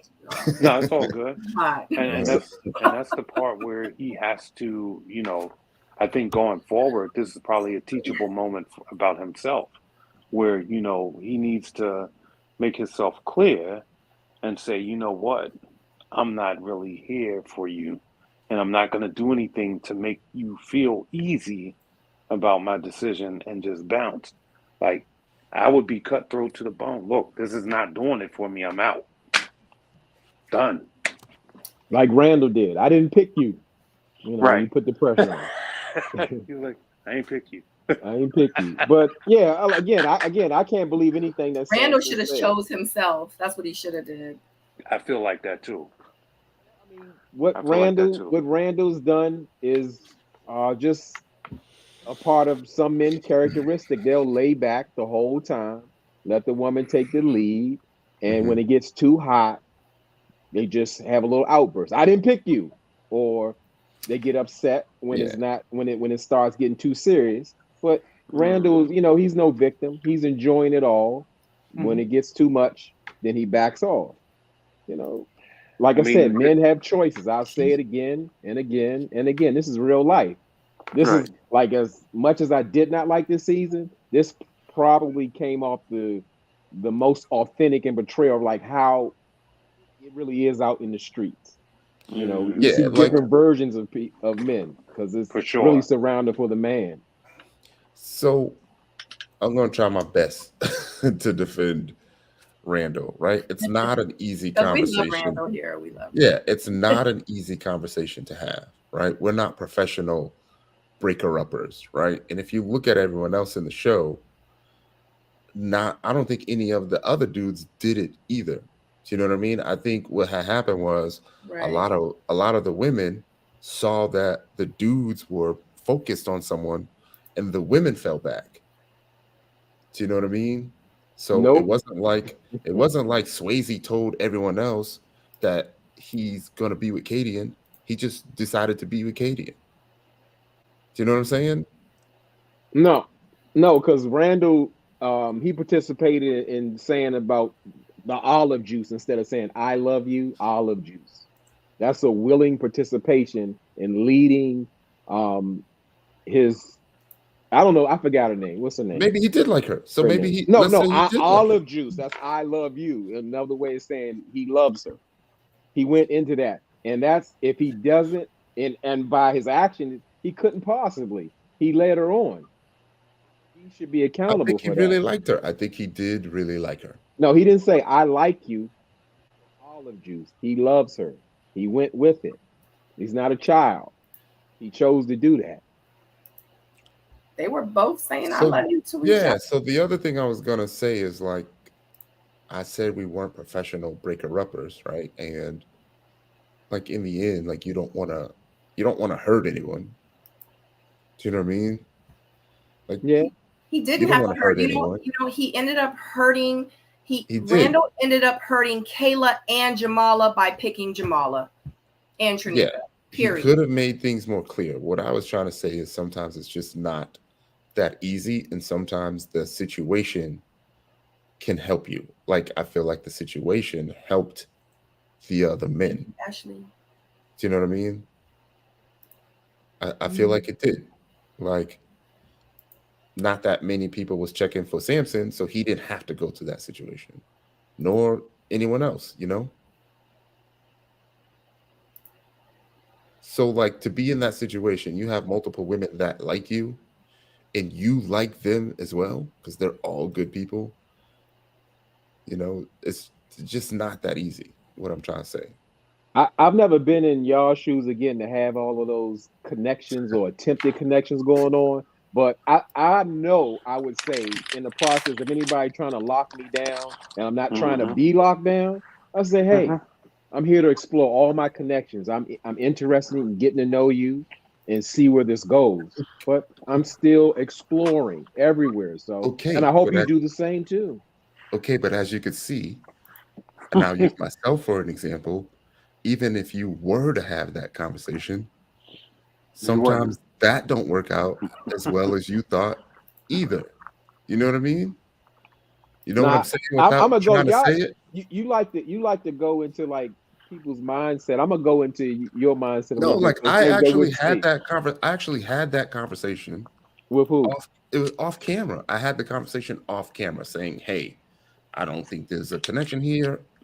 You know, I'm gonna go in this direction."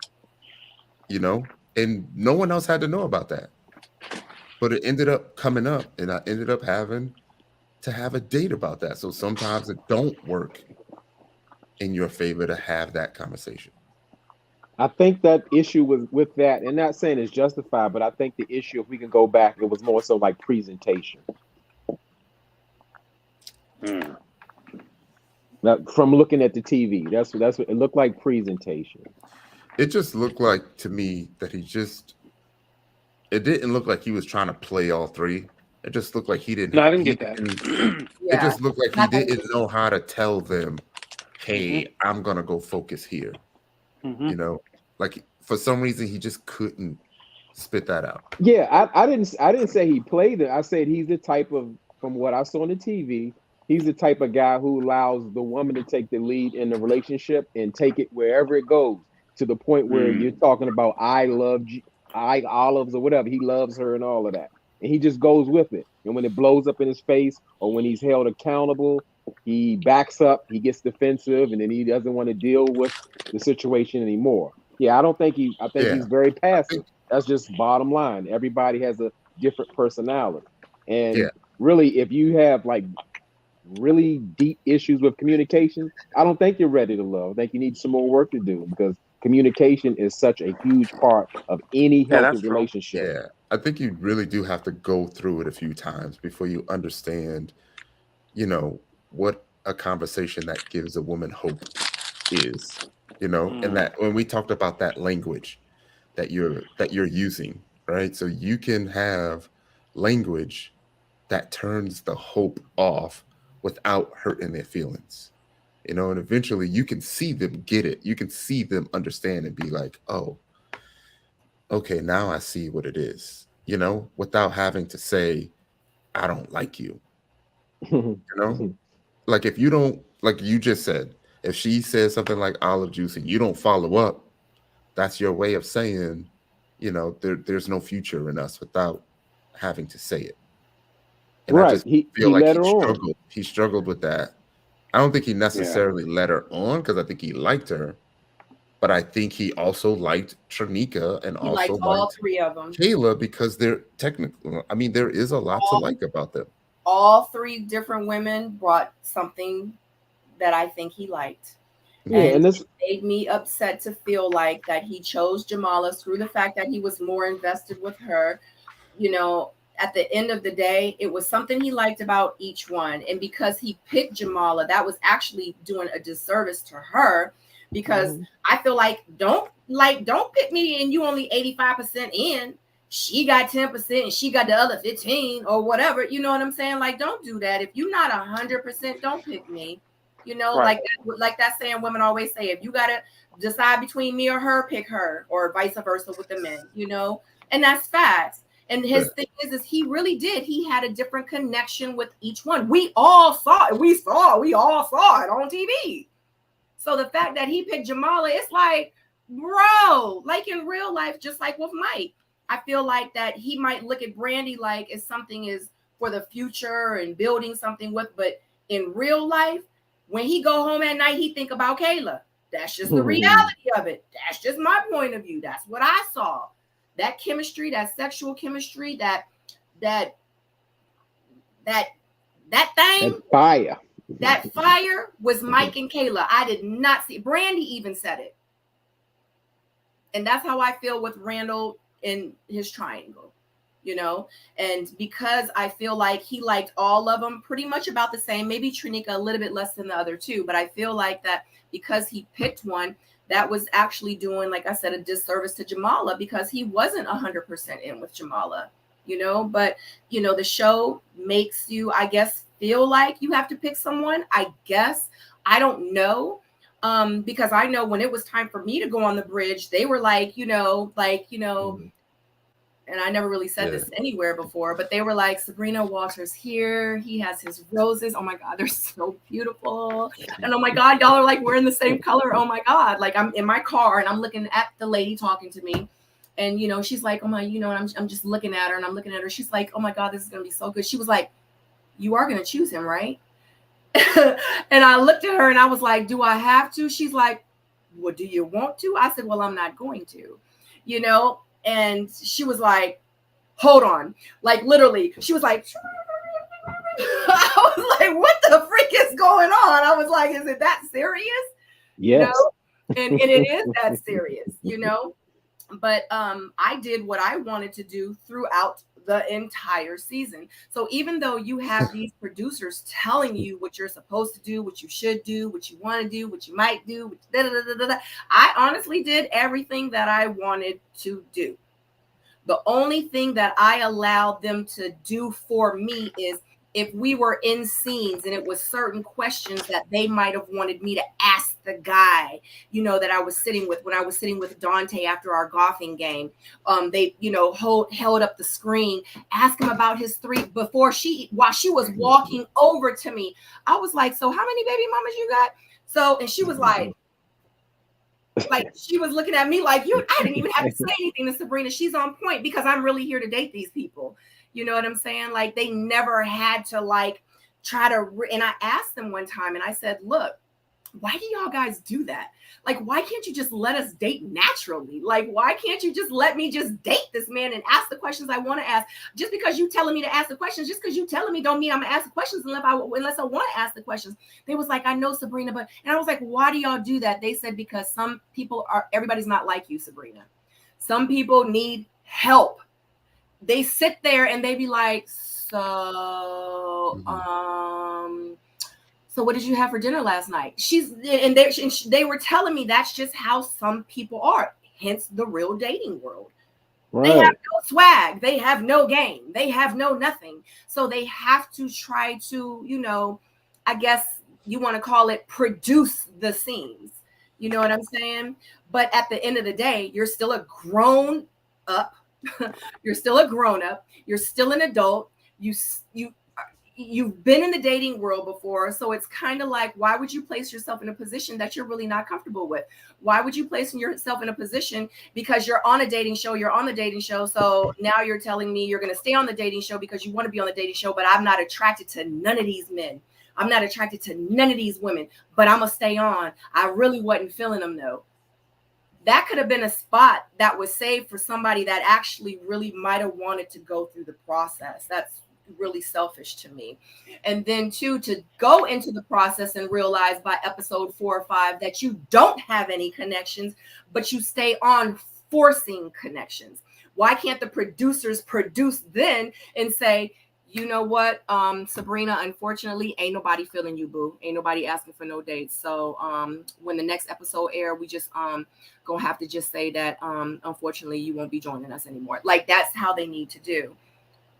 Because at that point now it's a TV show. But guess what? It's a TV show, and that's just something that we're just gonna obviously have to deal with. So, and that's another thing for everyone that's saying, you know, they need to change this, they need to change that. They're doing it exactly what they're doing it how they need to do it to get those ratings and to make that money, period. Oh yeah, blank. Oh yeah. I'm sorry, because y'all know I can talk. Yeah, I still think they need to bring on a therapist and maybe have Tommy only do lounges. Like they need to bring on somebody that has I think they need to have somebody on there that can talk or tell people or coach and guide people on how to nurture relationships or connections and things like that. And not just have Tommy be the comic relief. Tommy Right. has a job to do. Tommy is doing his job. Tommy don't give a freak. Okay? Right. Tommy Well, don't that's what I'm saying. That's care. what I'm saying. Tommy has I'm an not- earpiece in his ear and he's repeating Right. everything they're telling him to say. Stop it. Exactly. Why did Tommy pick these singles? These aren't good. Tommy don't see these people until the Tommy first ain't picked day. them. Tommy ain't Right. picked He nobody. ain't picked those. Tommy Yeah. got a job. He get a paycheck just like we do. Well, I don't know how much his paycheck is, but our paycheck is not that big, I'm sure. He got I'm a just job. not a fan of them dating whoever their bottom was. Like that don't make sense. I'm sorry. Like it's 10 women here, and you want me to go out with number 8, number 9, number 10? Like I'm here. I've already done my assessment. At least, say somebody that was in your top 5. That's not somebody that's not number 1. I can leave see it it. like that. I think that works.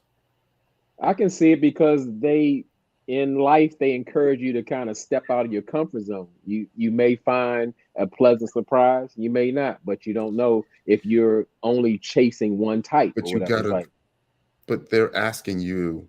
But they're also asking you, to fall in love with someone that's out of your comfort zone. Like that don't make sense to me. And that's Yeah. not going to change. That's not going to change in the 2 or 3 weeks that you're there on the show. True. Maybe the show needs to be renamed because you're not really going to fall in love in that time. Most are not. I'm going to say that. Because as you said, it's not even a one-on-one situation for real. You're spreading all around, or they're trying to spread you thin, and they limit who you talk to, where you go, what you do, and all of that. So what's natural about that? Yeah, I'm also not a fan of the eliminations because it makes you act different knowing that you can get eliminated this week. You know what I mean? It takes the genuineness out of it. Right. Sharice showed that on this season as well. She just tried to she turned it on, but she didn't know that everybody could see that she was performative. She just turned it on and tried to reach every guy she could, but nobody was feeling it.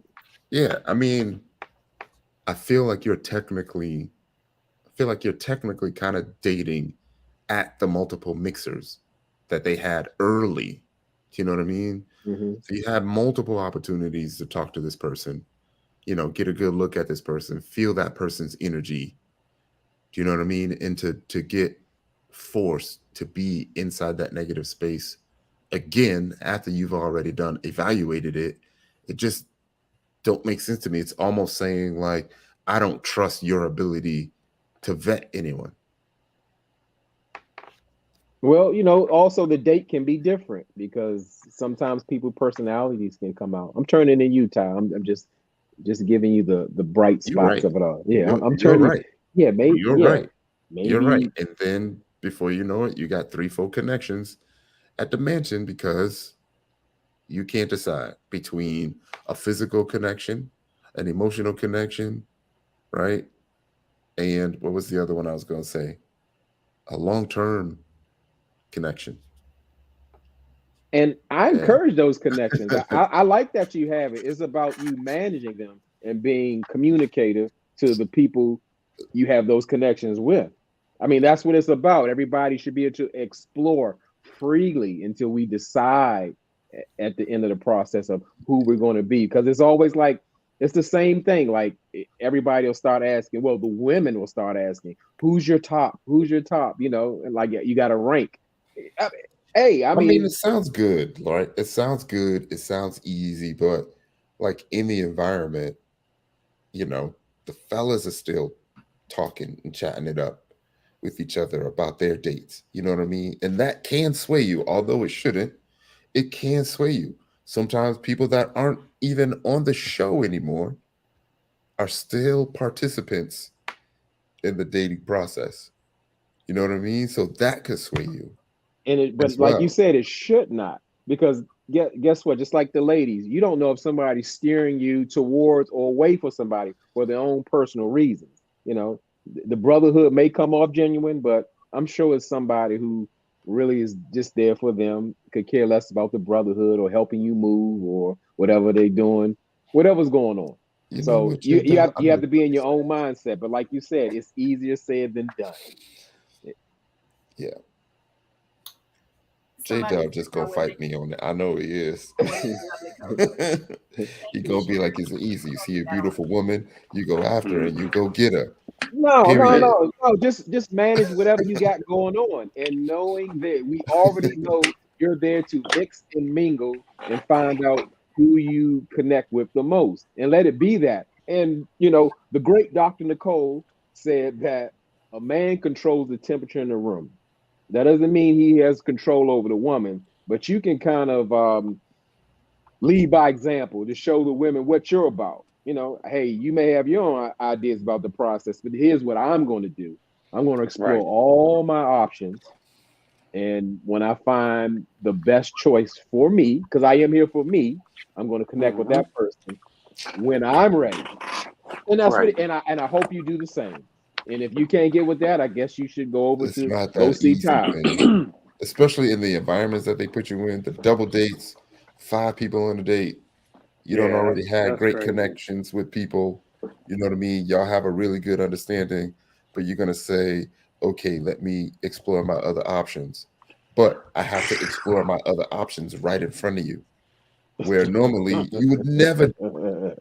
You be in the club, you go holler at somebody, she say no. What do? Go to the other side of the club. You got a point, Ty. I'm feeling you. You got a point. But I mean, yes, it's a unique situation, but do your best to manage it. That's all I would say. Do your best. But be upfront. Let the ladies know. Hey, but this the thing is it's not like, so this is the one time in life, in history, that you can say, Sabrina, I'm actually dating 4 other women, and I say it's cool. Like, I just understand what the problem is. Right. And if she want to have an attitude, and if she can't get with it, then guess what, shorty? I'm gonna have to let you know, unfortunately, because you don't understand how the process works. And right now I'm really trying to go through the process.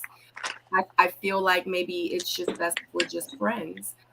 And I'm going to follow up with my other 3 connections that I have. And the 4th one just fell off. And she going to have to find out who else like her. And if don't nobody like her, guess what? She just going to have to be eliminated because she ain't want to jump on that bandwagon. You see what I'm trying to say? Boom. That's just what it is. It's a freaking dating show. You signed up for it. That's just like Justice. He talking about, I'm honey and there was bees around and I don't be going to look for nobody. I will never ever go and approach no woman and I don't have this. No, this is Justice's process. I don't care what kind of process. Like Justice made it ready for justice. That's real world. And you see how it worked out for him. But guess what? I get it. But it don't work like that. This is Ready to Love. It's on the Oprah Winfrey Network. It is powered by Will Packer Productions. And it's 10 people and it's 10 men. And you got to date everybody.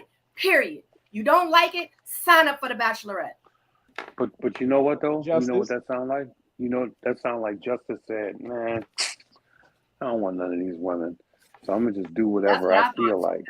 Yeah, I'm going to just do me. So whatever. We caught one who will really accept him for who he is. And he got Looney. And he went deep with Looney. Him and Looney, they did some things. I could tell. She's very connected. She's on to Justice hard. She act like, she's standing up. Oh, I'm not friends. We don't talk. We don't do this.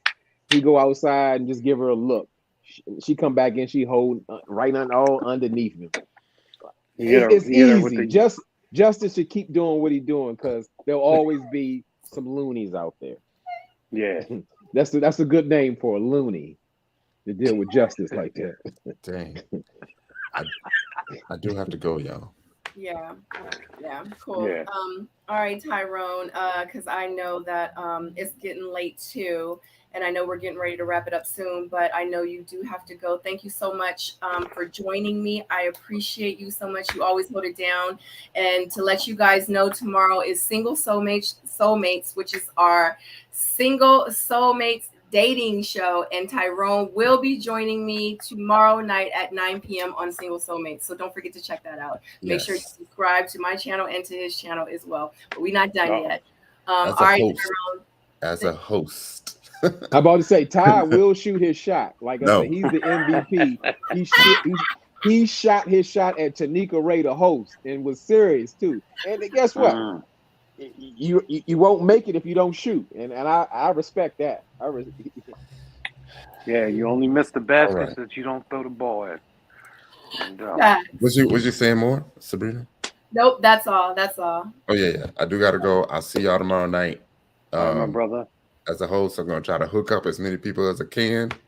Helping out Sabrina. See y'all tomorrow night. I really do gotta go, y'all. Yeah. All All right, right. brother. Okay. See you later. All right, man. Bye. Shout out to the tea ladies. Thank you so very much for the super chat. I appreciate you so very much. Greetings to Sabrina and the panel. Great content. Thank you so very much. Yeah. So, and I know it's J-Dub. You did say I be saying your whole name when I say your name. But that's my YouTube channel. But yeah, you just say J-Dub. Right. I know, Right. but I be wanting to just say J-Dub, but I'll be like, it's I say the whole thing. But yeah, I know we are running on the 2:00 hour. So to conclude, like, I want you to tell me how you feel, because after watching, so I've been seeing a lot of comments. So let me just say this. I've been seeing a lot of comments about how people felt that the reunion part 1 and part 2 was better than the whole show put together. J-Dub, do you feel like that is true? Like, how did you feel? Or did you feel like even the reunion, it was like, yeah, they tried it, but it still ain't work? Yeah, my expectations were really high for Miami. And again, I wasn't fulfilled this season. There's no way to say it. I mean, I could just go down the lines of disappointment. My cousin Zoe, he likes to get aggressive with Sharice. But when he get in with Swayze, he running out the door. From Brandy, never been in a date, miss situationship, and she's ready for marriage to be a stepmom of 3. Even Swayze and Kadian, to me, that's the couple that's probably going to make it. But I believe they live in a toxic world. It's like a makeup to breakup kind of thing, where they're used to dysfunction. And that back and forth where like nothing gets solved, nothing is growing or moving. It's all about the fight and making up. Where else we get? Oh, I told you how I felt about Randall. It's nothing against Randall. I just think Randall is a bit passive. And of course, Randall, like he said, he talked about his 6'5". His 6'5" get him all the ladies that he want. And when it's time to kind of lock it down, Randall kind of backs up or takes the ladies' lead until he can deal with it. Because in the end, he did no one a service by him picking Jamala. You said 85%. I wouldn't even give him half of that. It was just like to me, in my opinion, he led her on, especially when you're speaking of when Ty said, you don't want to hurt your feelings, but when you start even insinuating that you love a woman and you don't mean it, that's a setup for failure, as you're absolutely going to hurt her, and she should be disappointed. She should be angry, and it just didn't show. And then like the way it says, as far as the reunion, I didn't like the theatrics. Like Kayla was like looking for a moment, like, we as people it's true though. Yes, we could be so much greater as a people, but it didn't come off genuine. I get that. Yes, we're so much more. We're brilliant. We're intelligent. We're creative. We have huge hearts. Yes, we should do better in every aspect of life, especially working together. But we just, I'm so sick of this. No, that was a fail. That was acting. It's just too much. I didn't see anything that I was happy with. Guess what? I'm even ready for Tommy to go.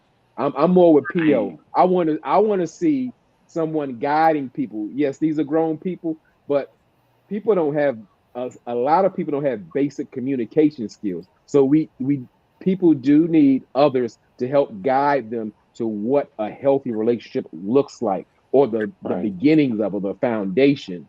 Because as you see, Samson, the wonderful guy, all the women were falling in love. He's so intentional. He's so well put together. He doesn't want to talk about anything that's truly personal.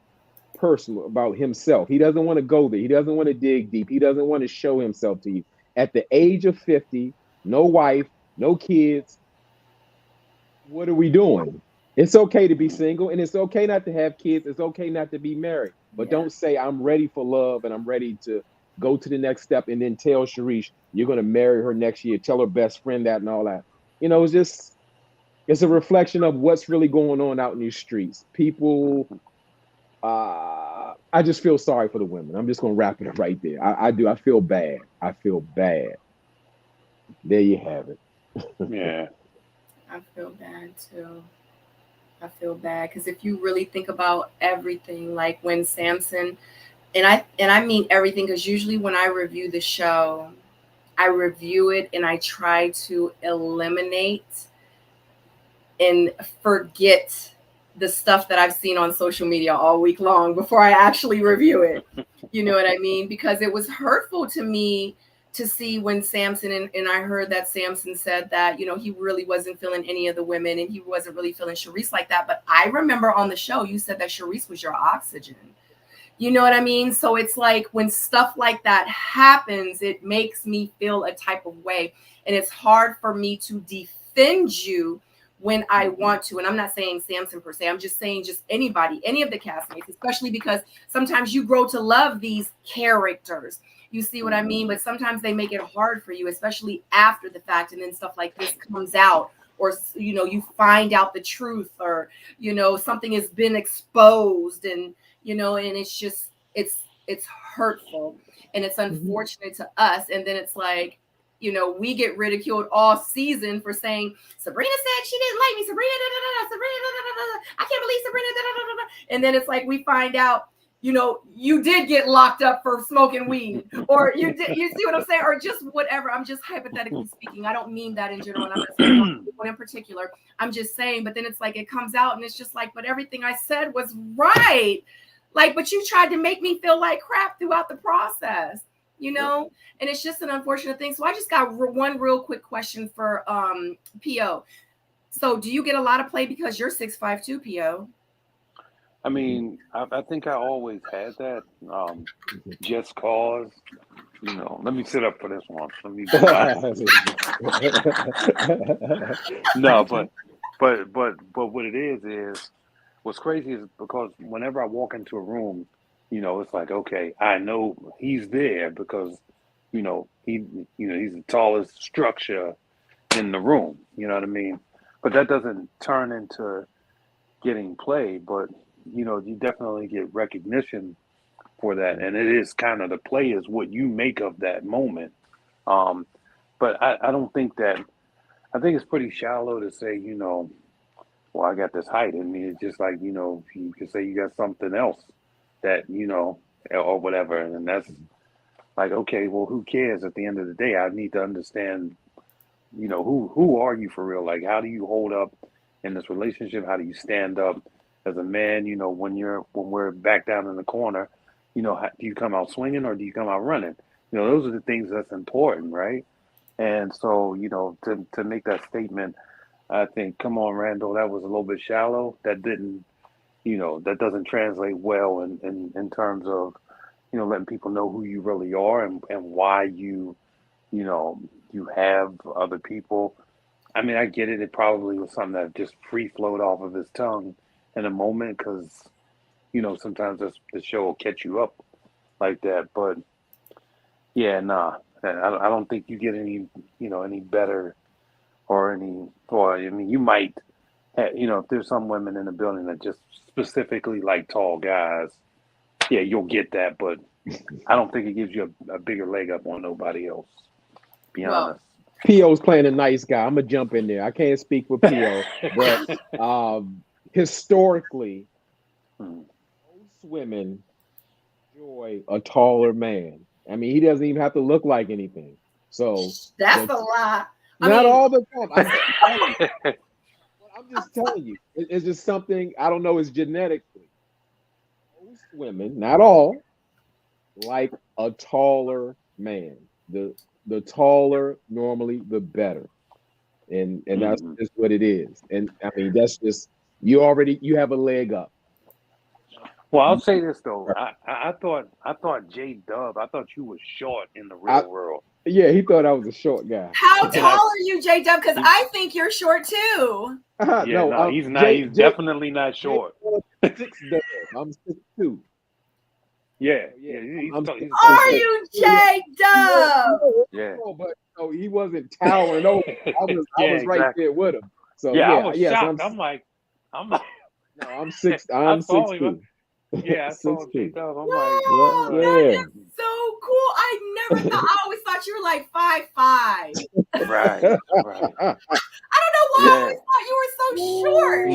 Because I'm always sitting down.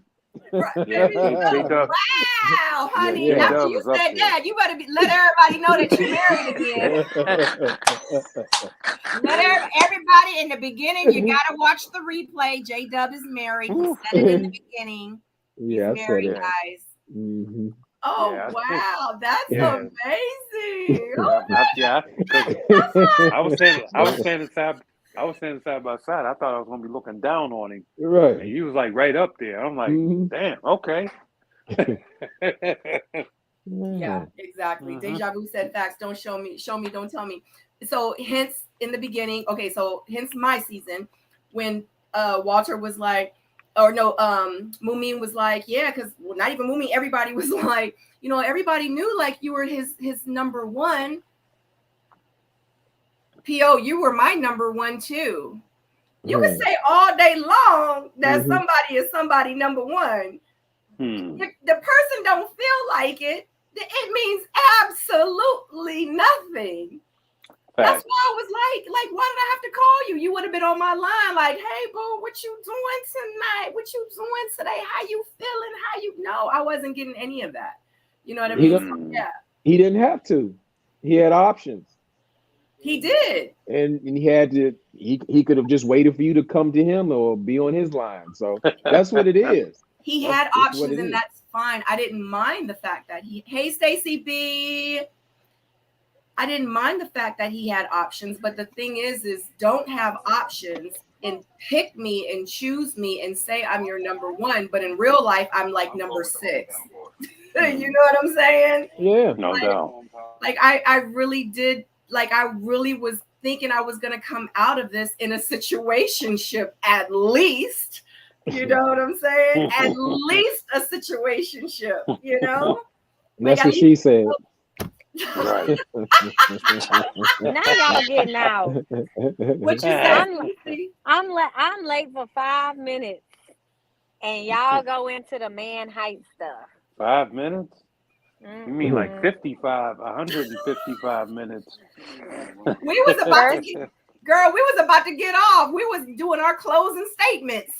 Oh, RIP then. It's Sabrina's show, but I can stay up late tonight. Normally I have to go too, but yeah, I'm here. I'm sorry, y'all. I was working. No, Stacey, you're not ready to love.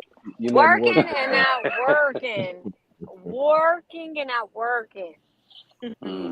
Deja Vu said I would eat P.O. alive, and she said she is only 5'3". I'm Deja Vu. I'm 5'3" too, girl.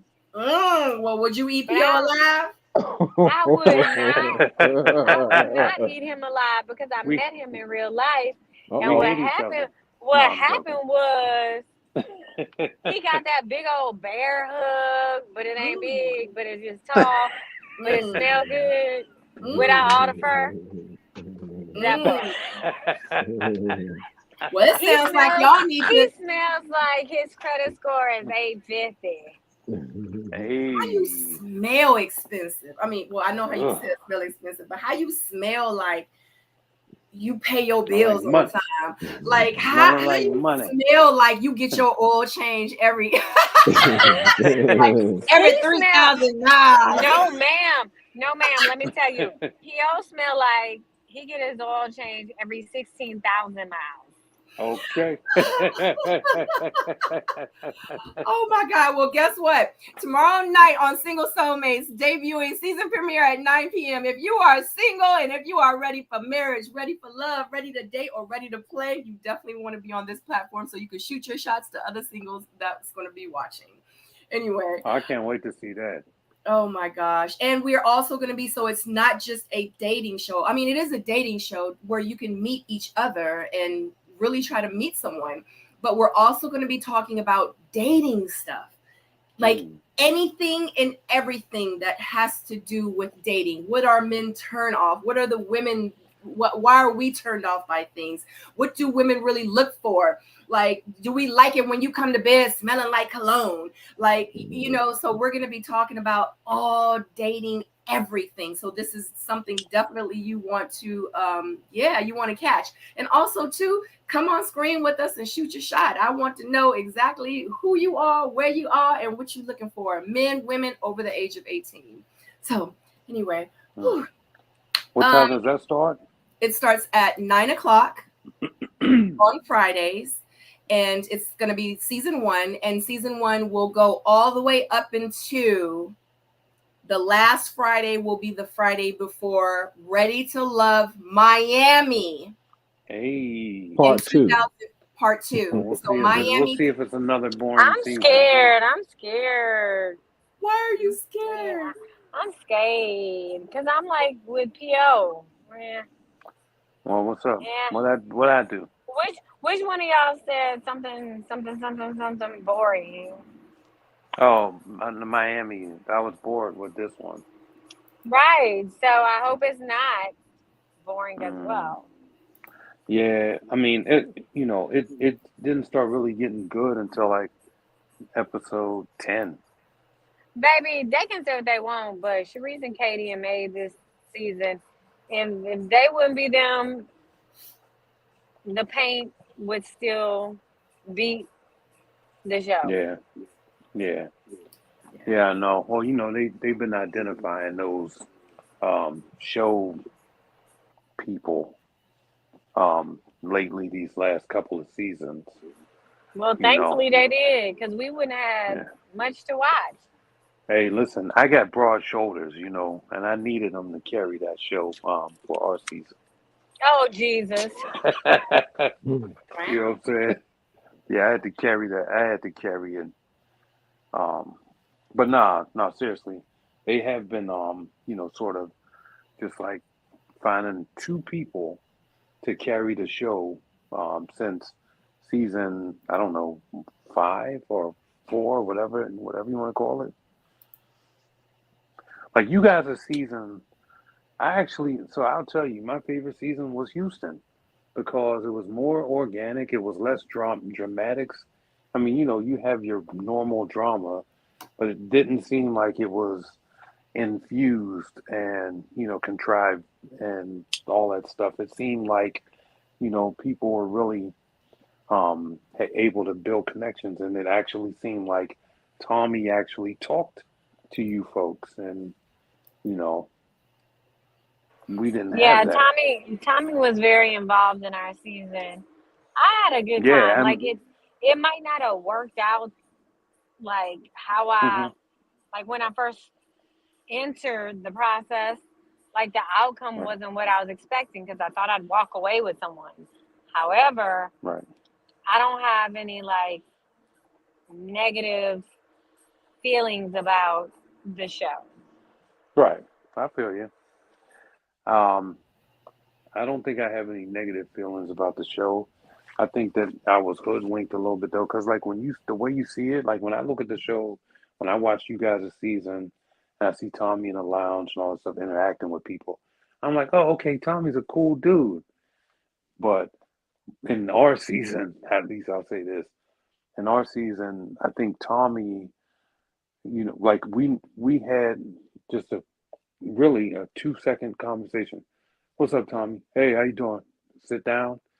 And then we wait, and it was silence.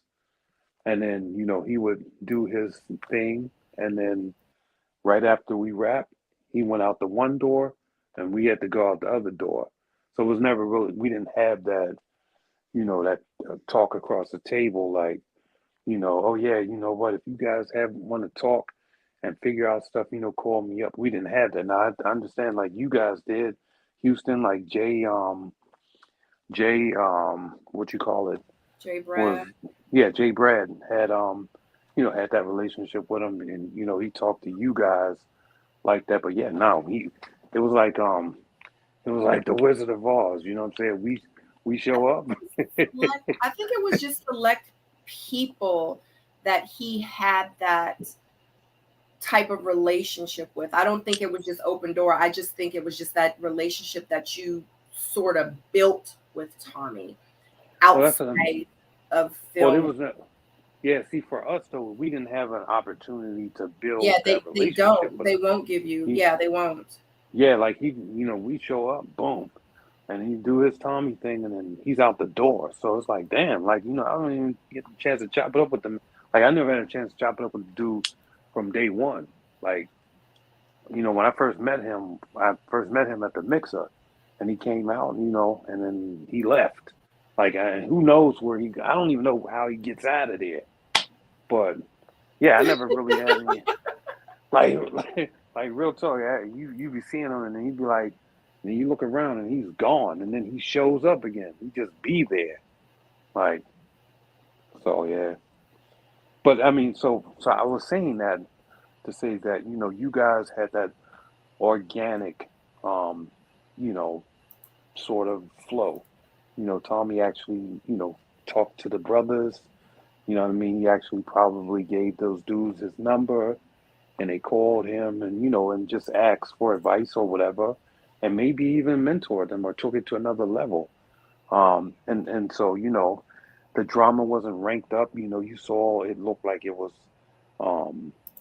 mature folks, people really, interested in Black love, and obviously, you see struggles that you wouldn't see in normal dating situations where that happened, but it didn't seem like the drama was like manufactured and ranked up and all of that. I mean, I'm sure that there was probably something that got edited and maybe just helped support maybe some scenario or whatever, but I think you guys' season was the most authentic.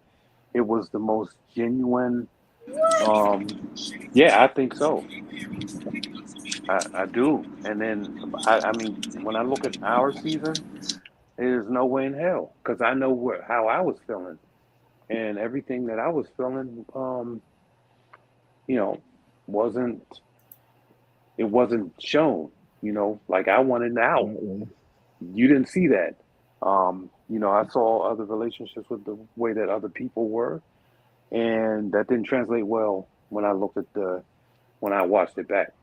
So, yeah, it just didn't see. I didn't get that feel that made me even want to participate in the initial Houston thing. I didn't get the feeling for that, unfortunately. I just saw the answer. It said frat brothers. I saw on YouTube, Rashid sold Tommy a Rolls Royce. Yeah. So, that's definitely a relationship. He came to his house and delivered it. Yeah. So it's something. Yeah. It's something. Yeah. Oh, that must be the one. That must be the same. Was it a white Phantom? I forgot what color it was. It was. Tommy also lives here. Yeah. Yeah. That's what I'm saying. He lives in Houston, so I get it. If I was in my hometown, talking to people, yeah, I would chop it up with them people a hell of a lot better, because we just on the same page. But at the same time, you keep that same energy wherever you go. You can't fake out on people. You know what I'm saying? If you're going to make yourself available, because I mean, you hear those things like, what? Who left the process? Why ain't nobody call me? What? But he wasn't really. But he wasn't. Damn well we ain't got your number. but he wasn't there really to make friends. I just feel like in the real world, like make it make sense. Like it's a reason why we're friends, or it's a reason why we're communicating and speaking to each other. Or, No, I wasn't trying to be I wasn't seeking friendship. I got those, but what I'm saying is that you're calling yourself sort of the leader of this journey, right? We're following the instructions that you're giving out. So you have to still make yourself available, or I'm sorry, you don't have to. But I mean, if you're going to say that, maybe you should make yourself available to talk to people, to say, hey man, what do you think I should do? Because I'm really interested in this particular person, but that you don't have that. You see what I'm saying? Yeah. So, that part, but I believe that they had that in Houston. You know what I'm saying? So, us, it was just like, what? Ain't nobody call me? I'm looking like, is this real? Like, who has his number? Like, I'm like, y'all got his number? You got his number? No, we ain't got his number. Oh, okay. Well, how was we gonna call you, bruh? Yeah. He's just the face of the show. Right. Yeah. Yeah. That's it. So, Yeah, let's but go ahead. Yeah. Yeah. And you already know how it, well, now we know how it is. You know what I mean? So to conclude, Stacy, are you there? Yes, I'm here. Let us I'm know. sorry, your I've just been in an Uber. That's why. Oh, no, that's fine. That's fine. Let us know your final thoughts of the season as in whole, like how you feel about it, the connections. Did you feel like it was XYZ? Should it have been more of ABC? You can just stop right here, honey. Yep. Yeah. It's already on here. Good night. Oh, sorry, y'all. Yeah, go ahead and pay. Go ahead and pay for those Doritos.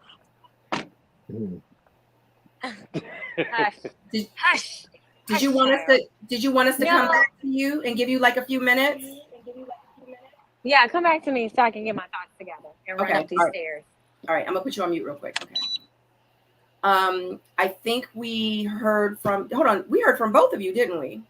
No, I didn't tell you my final on the show. No. So what I'll say is this: the show gave me absolutely nothing but a bunch of confusion. Right? There was a bunch of connections out there that were put together that seemed like they were manufactured, they were produced. People were pushed in different areas.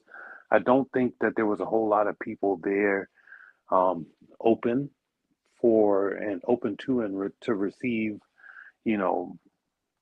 love, or to try to build on that. And then there were some people that thought that maybe that they were, and probably gave up on it when they realized that things didn't work out the way that they thought it would. I think for the most part, it was, what made it boring is because it didn't make sense, right?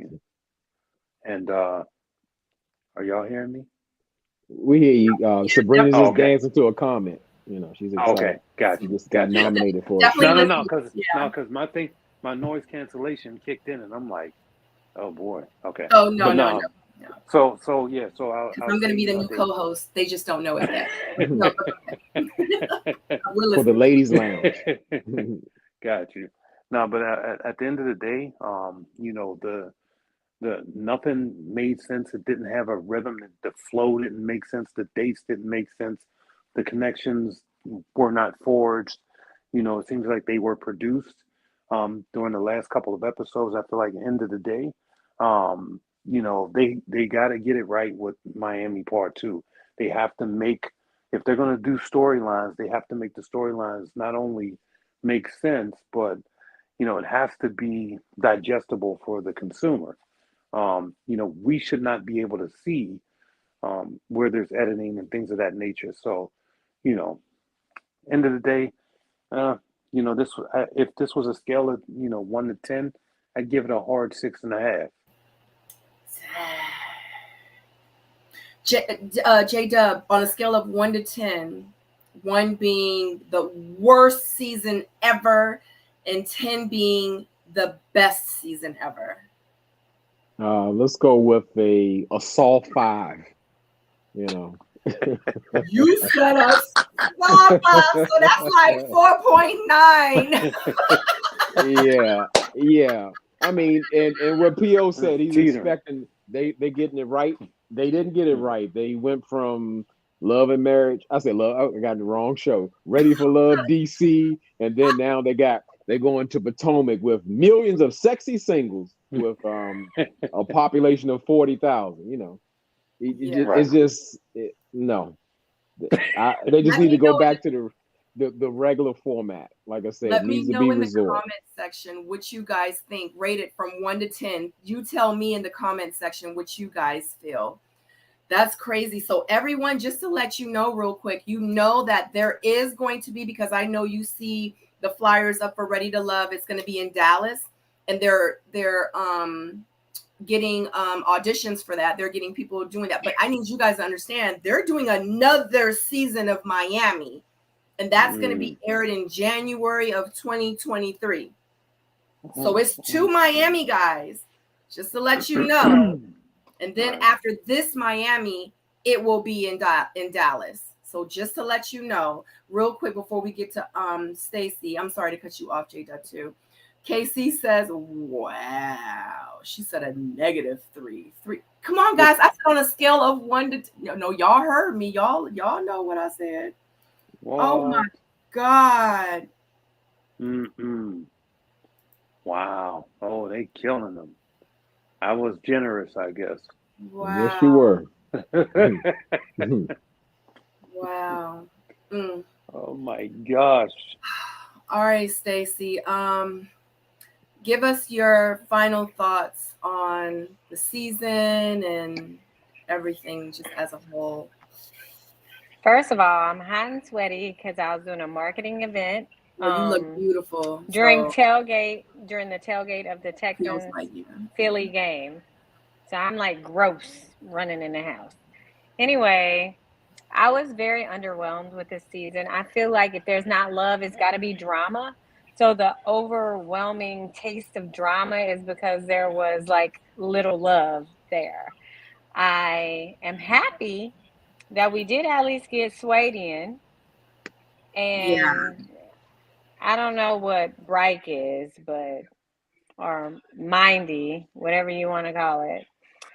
But I don't know how I feel like about if it's even still a thing, but we know Swadian is going strong. So at least we got something that is lasting and it seems authentic.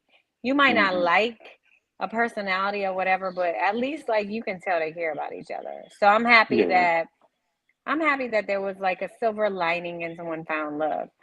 But I mean, I was very underwhelmed. And I mean, we just got to be grateful that the highlighted drama was more of like a Charisse and Katie and like a upbeat drama instead of like the alternative with like the tugging on your heartstrings, like very heavy drama. At least they went in the direction they went in. Right. Yeah. So what would you say on a scale of 1 to 10? I'm just going to go right in the middle and I'll say like, because I'm a believer, so I'll say a 6. Okay. Sounds fair. Yeah, I feel like I really like to see what the ratings was for this season because there's a lot of people that checked out early on this one.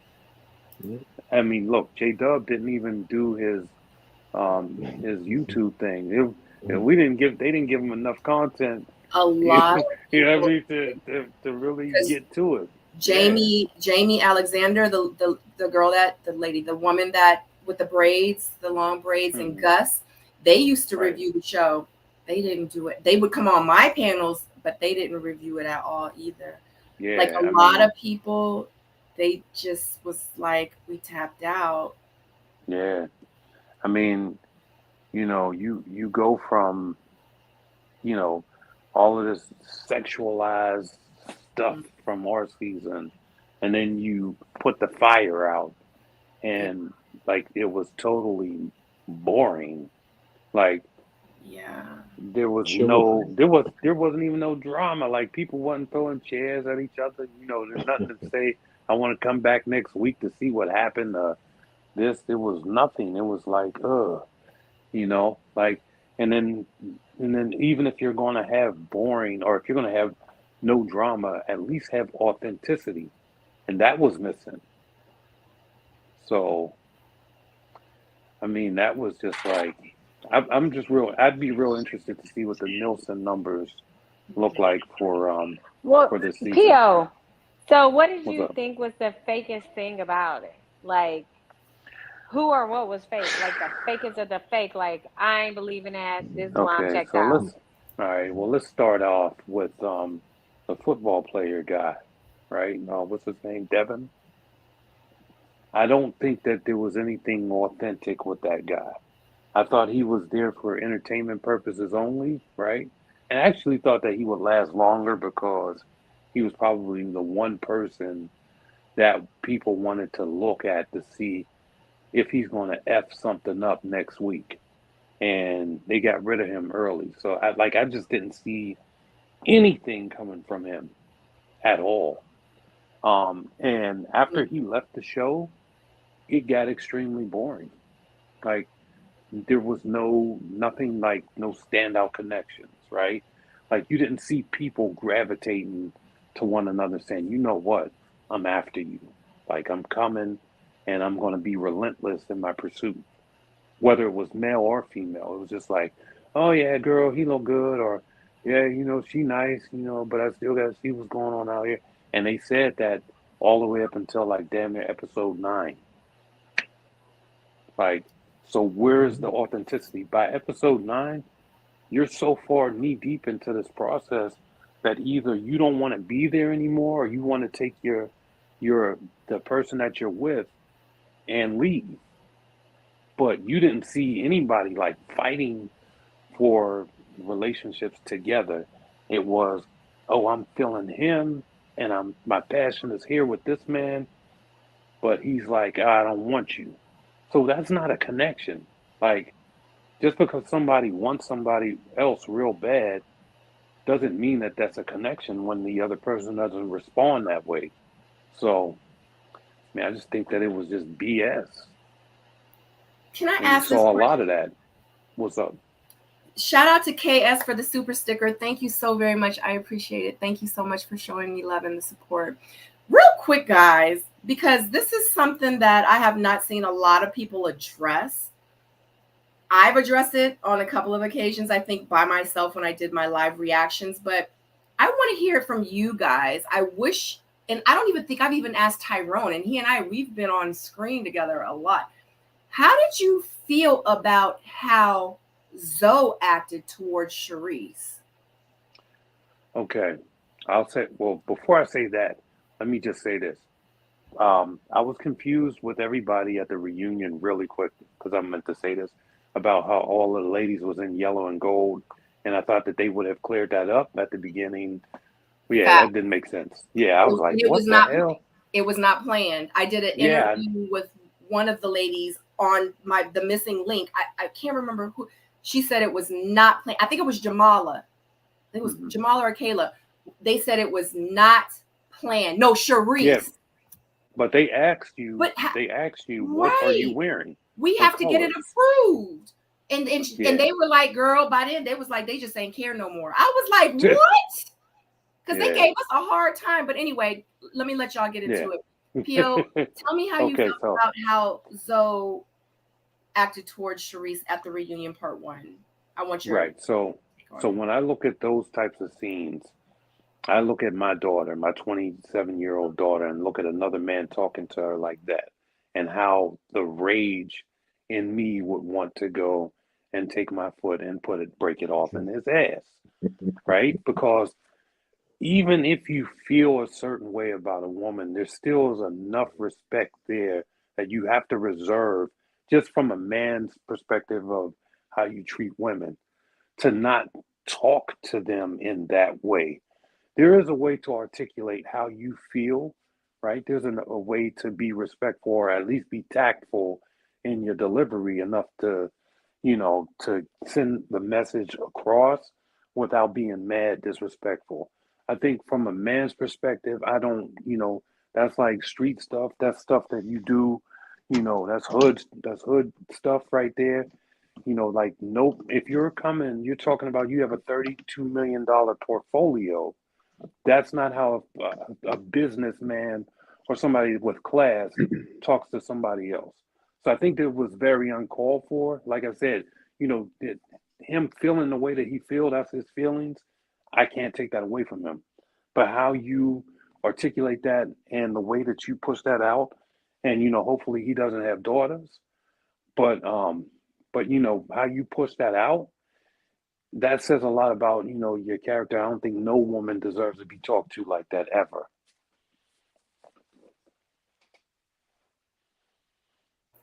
J-Dub, I'm sorry, I was on mute. Oh, how I feel about it. Zoe addressing Sharice like, "You fake as fuck," and all that. See, look at that. I got you excited. Now imagine Sharice in the same room. He got a pool stick in his hand, yelling at her like that.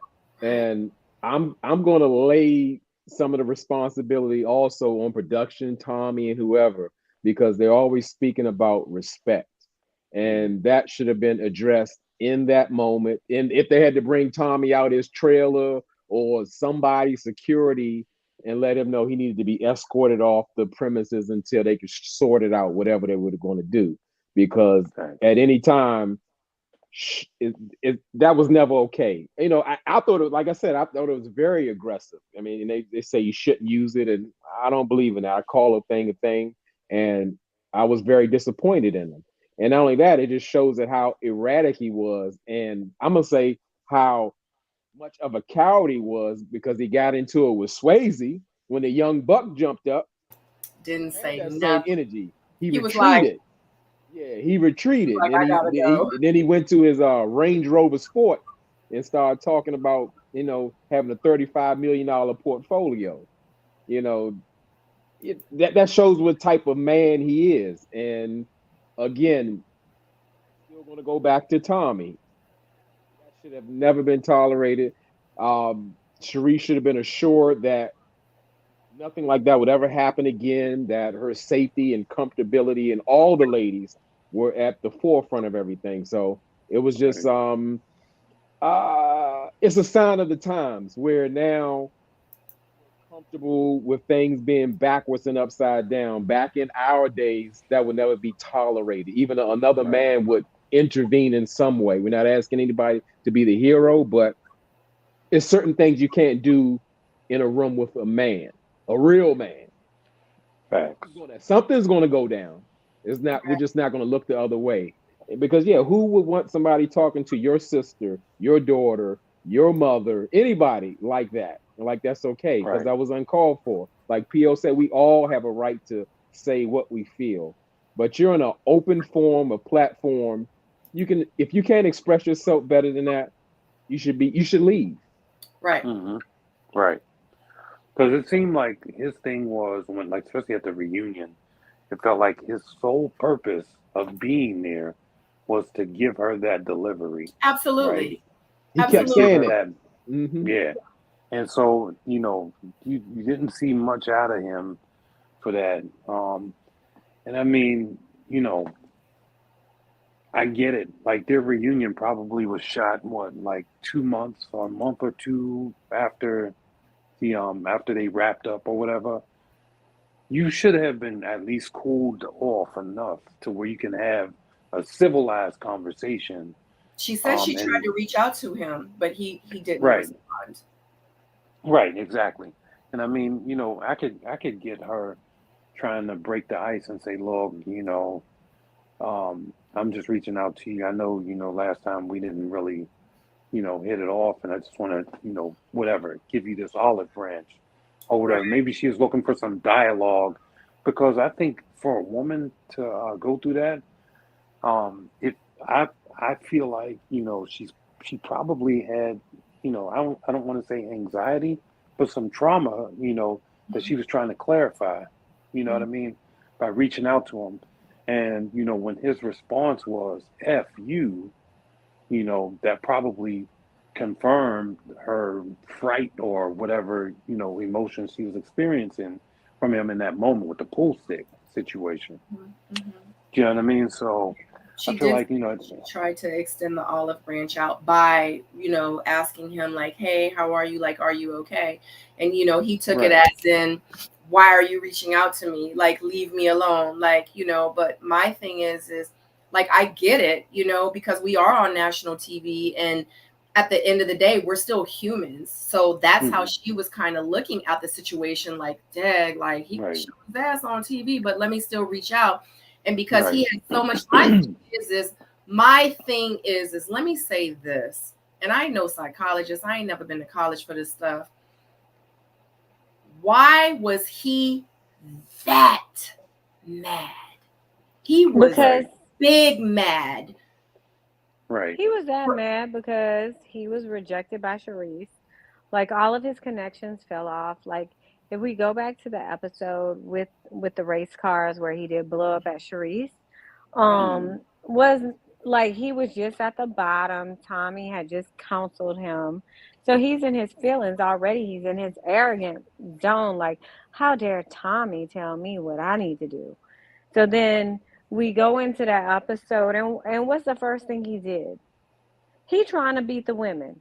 We racing. What? Right. Man, it's like, I'm gonna beat you. I don't care what you. I don't care. He was like, really aggressive. That's like we go together language. Like, oh, okay, I'm gonna beat you in spades, babe. Beat you and sis in spades. That's like relationship level beef. He was just mad. He was not like, and I'm not confusing it. I'm not confusing it with anger because I don't know him. So I don't know. But for him, huge red flag. Big mad. He was mad, real bad mad. But because she said that, like, she said she was gonna barbecue him. Like, but if you look at the other episodes. It doesn't matter if you looked at the other episodes. I believe Katie said, "Oh, you're gonna get barbecued." So another cast member said it, so it led me to believe like this is like some Miami jargon, like, "Oh, I'm a barbecue," like, like shit talking like barbecue. So like playing I didn't understand, like, and literally another cast member said it to someone. Maybe a few episodes later, and no one blew up about it. So that's how we know the issue was Charisse. And I don't know, maybe, okay, she checking for my homeboy and not me. I don't know what it was, but how he responded was just whack on the first time with the pool stick. The reunion was reprehensible because you saw by this point, you 4 or 5 shows in, he only lasted 4 or 5 shows. So I'm certain you saw her response and how she stated she felt, if you watched it that far. So I'm like, really? Like, you knew, like, she felt the way. And at the end of the day, like, my mama always told me, you don't get honey with vinegar. So it's like, why would you bring vinegar energy when you're trying to get honey? Charisse was giving honey. You brought the vinegar. You done killed the honey and the bee. Because even at the pool table, she was like, so what's going on with us? Like, I want to get to know you more. Like, that's the energy she had. But because he heard roast him or whatever, like, I mean, I just don't know. I just feel like that is such a huge red flag. And it's so unfortunate that, let me tell you, I had a lot of effed up things happen to me while I was on that show. A lot. And the worst I went as far as I called someone the B word, and for him to act the way that he acts, I just feel like, and who am I to say how mad someone could be? I'm just saying from what we saw on the screen and from that anger that he portrayed, what got me was the fact that 3 months later, you came back with the same energy. Like, what the heck did Charisse really do, brother? I am nothing. She did nothing. I ain't nobody, but I'm just telling you from sister to brother, like in real life, that was so wrong. I really hope that you reevaluate things. I really hope that you take a step back and really look at yourself for once and take just a little accountability. Amen. But you know what though? That was hard to watch. She didn't. Yeah, but she didn't burn his clothes. She didn't take all his left scratch up his shoes. car. She didn't Exactly. put sugar in a tank. Like there was never any like real. Anyway, there was not any like real scenes with them. I don't know if it happened and we didn't see it, but there was never any like real intimate scenes with them where we could even justify having salty energy. Like to me, it was just like uncalled. Yeah, here's the thing though. They use, you know what it is. These people, they use these reunions, right, to revolt, to make this big splash, and to make their personality look bigger, right? And so they hold on to that one moment, like, this is gonna be my time. And then in production, what they tell you is, get in there, tell your truth, say what you have to say, confront whoever you got to, because you know you're never going to have a chance to do this again. So do it, and in that way you will do it with no regrets. So they sort of behind the scenes is going to ramp that drama up, and then you go in there like yeah, and then now you come out like this, and it's mad disrespectful though.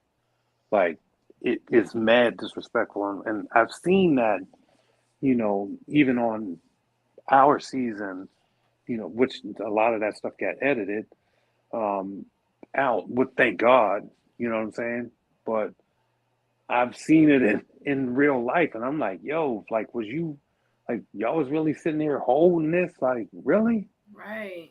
And so I think that, he might have looked at this as, this is going to be my moment. I'm going to do what I got to do. But even still, if you're harboring all of that energy as a man, men, we're taught, well, most of us are taught to, if you can't be respectful, if you can't play in the field, take yourself off the field and come back when you can play. You know what I mean? So in other words, don't sit out here and take all this anger and yell and spew all of this stuff. And when you're talking to ladies, right?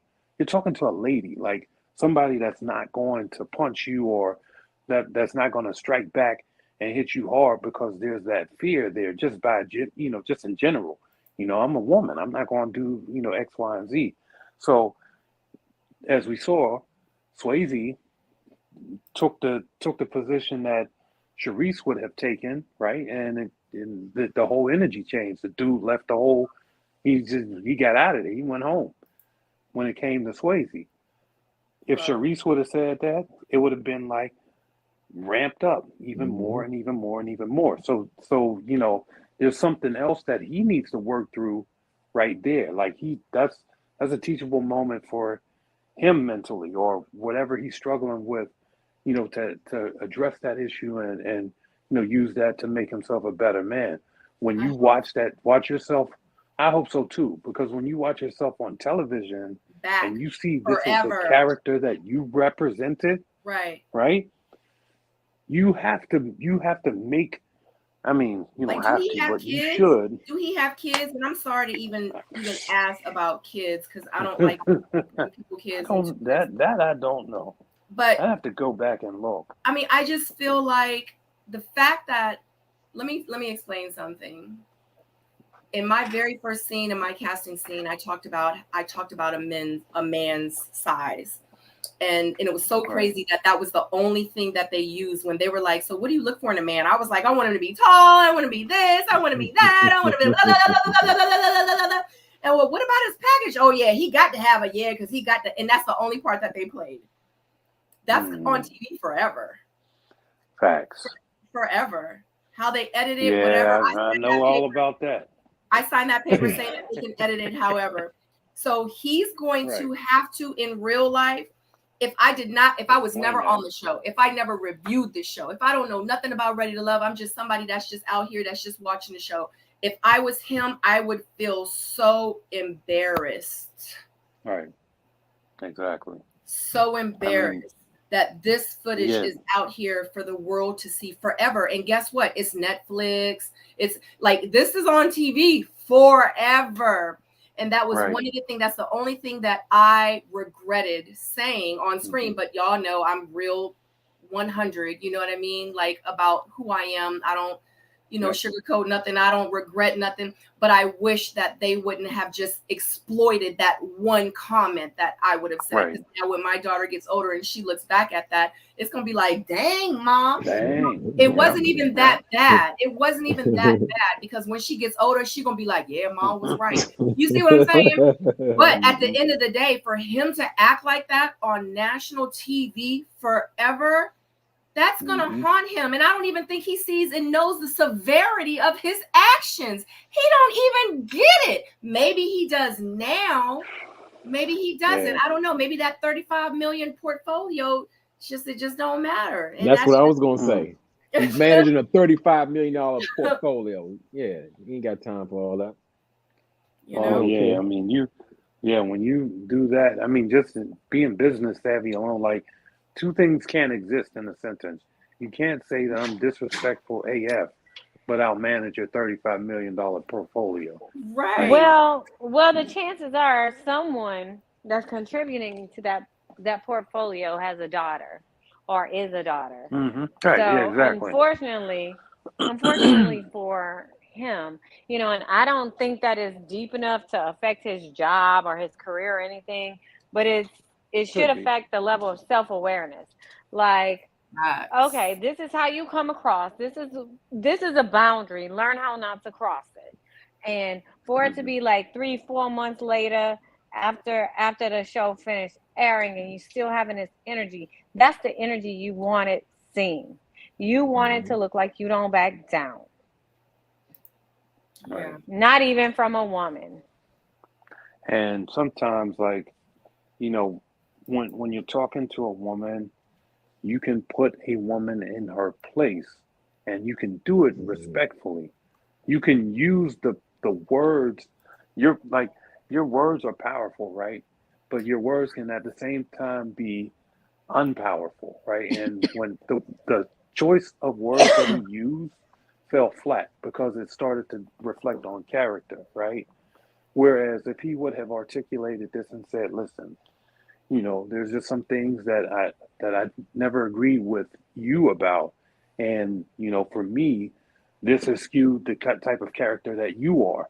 And so what I'm telling you is that, you don't appear to be genuine and authentic. And here's why. You can articulate that and say that across the table, and then it be received.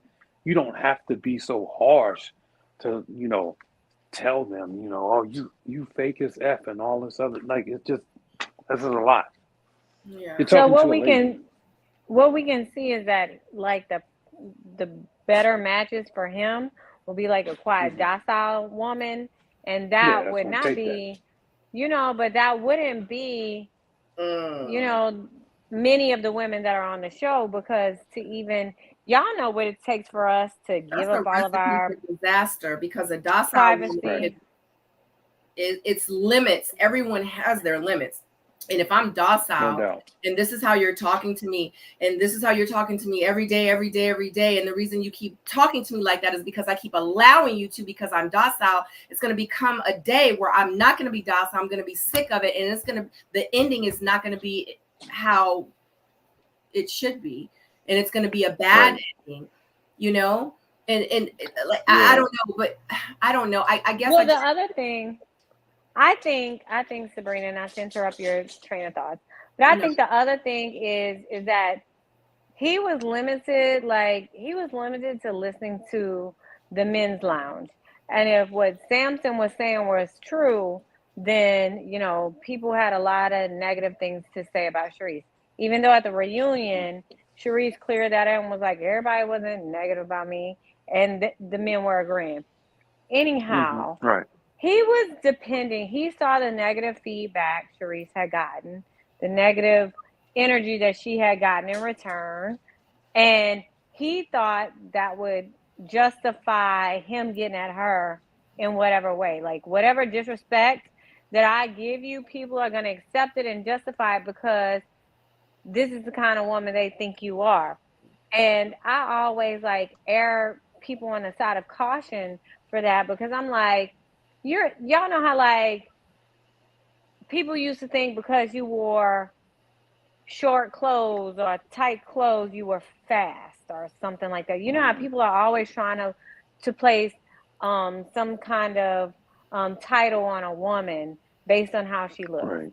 So I think Zoe was depending on that negative titleship to fall on Sharice. So he was like, of all the people I can get away with, like, I'm rubbed wrong.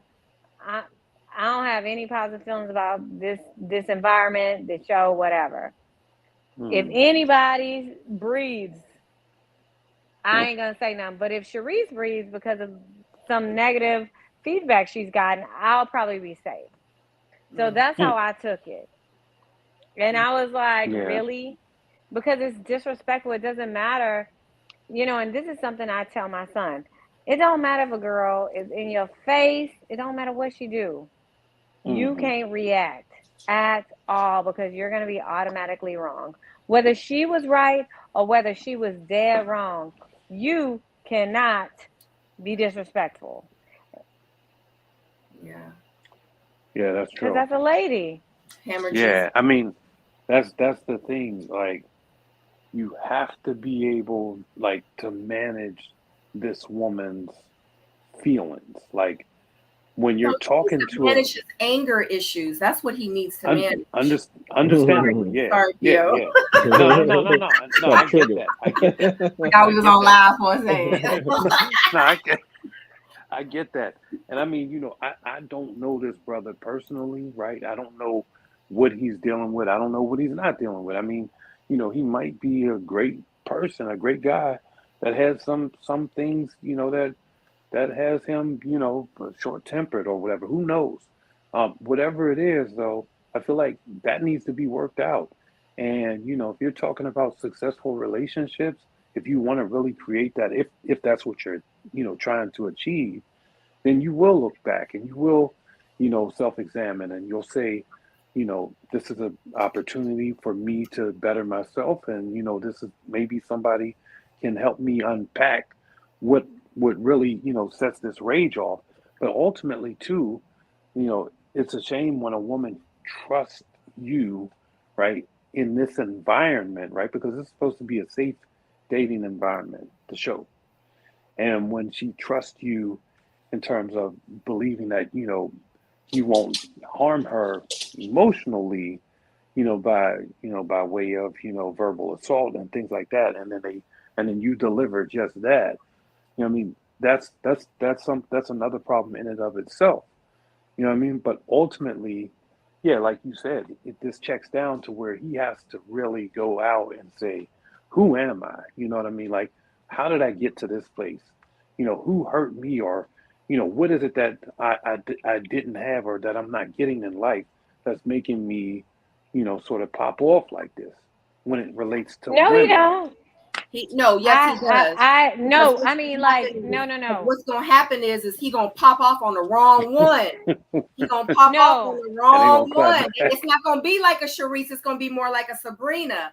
And Sabrina has triggers because Sabrina has had a gun up to her head before. Sabrina has got punched in the face, closed fist. You see what I'm saying? So that's what's gonna happen. He's gonna say that to the wrong, act like that to the wrong one day, and it's not gonna be crying and all that. It's gonna be who you talking to. You see what I'm saying? It's gonna be a problem, and then it's gonna end very badly. I agree with that wholeheartedly. What I meant, where I was going was like, he didn't care. He was annoyed with the process because from all accounts he had a boo at home, right? He had a boo at home. So all of this was an inconvenience and a nuisance. And how dare Sharice question me or get out of line with me or say what she'll do to me. I'll barbecue him. But she said, you should barbecue him. She said, barbecue him, girl, or whatever, because somebody was saying something else. Nothing happened that day. Nothing was said that day. Nothing to warrant him to act the way that he acted. I'm not saying, we do get hostile every now and then. I'd be like, didn't I tell you to do them dishes since yesterday? I mean, sometimes we do get, you see what I'm saying? But for him to act like that, it was not warranted. No, I agree. And I agree. And they didn't have that type of relationship. Right. Well, you can tell by the way Sharice was approaching the conversation with him by the pool table. She was like coming from a cool place, like, what's up? Da, da, da, da. And he was like, no. So you could tell, like, in agreement with what P.O. was saying earlier, she felt like she was in a safe space. She was in a space where she can be open and vulnerable and honest. And he popped off for no reason. Really, there's no reason you should respond like that ever. And there's also no reason why 4 months later you should still have the same energy. Right. You too old for that. Because guess what? If you don't mean nothing to me, I don't give a shit. I'm not even going to give you that kind of energy. Exactly. Yeah, exactly. Facts. You know, otherwise, yeah, she wanted the homie and not him. Exactly. Yeah. All right, guys. So we are on the three. Literally, we just hit it. 0.0345. Yeah. All right. I want us to, since we know that Ready to Love Miami is coming back for a second season, I just want to go around real quick and I want to know your thoughts on what do you expect? Give me 2 minutes, less than 2 minutes. What do you expect for the new season that's coming up? P.O. go first, J-Dub, and then Stacey. All right. So I'm expecting that there's going to be, or I expect to be seeing genuine connections. I expect for people to be more vulnerable. I expect to see clear and concise relationships and directional emotions, right? And just not like frivolous loving on whatever. I do expect to see, you know, a little bit of drama, but I also am expecting to see adults, right? It seems like, you know, it seems like that when they do that second part, it seems like they try to step it up a little bit to, you know, bring a little bit more people of age or whatever, a little bit more of a mature crowd. So I'm expecting to see that, but hopefully, you know, that the storylines, you know, they end it with the storylines and they really drive for authenticity. That's all I got. J-Dub. Okay, what I expect to see change. That's what I expect to see, because I believe that Ready to Love is tuned into a lot of concerns. They definitely pay attention to the ratings and all of those things, and knowing that something needs to be done differently. And as I said, to me, the first 2 seasons was the formula for success. Just try to tap back into that and keep what's positive and throw away what's not working. But what I think is going to happen, I think the same thing is going to happen.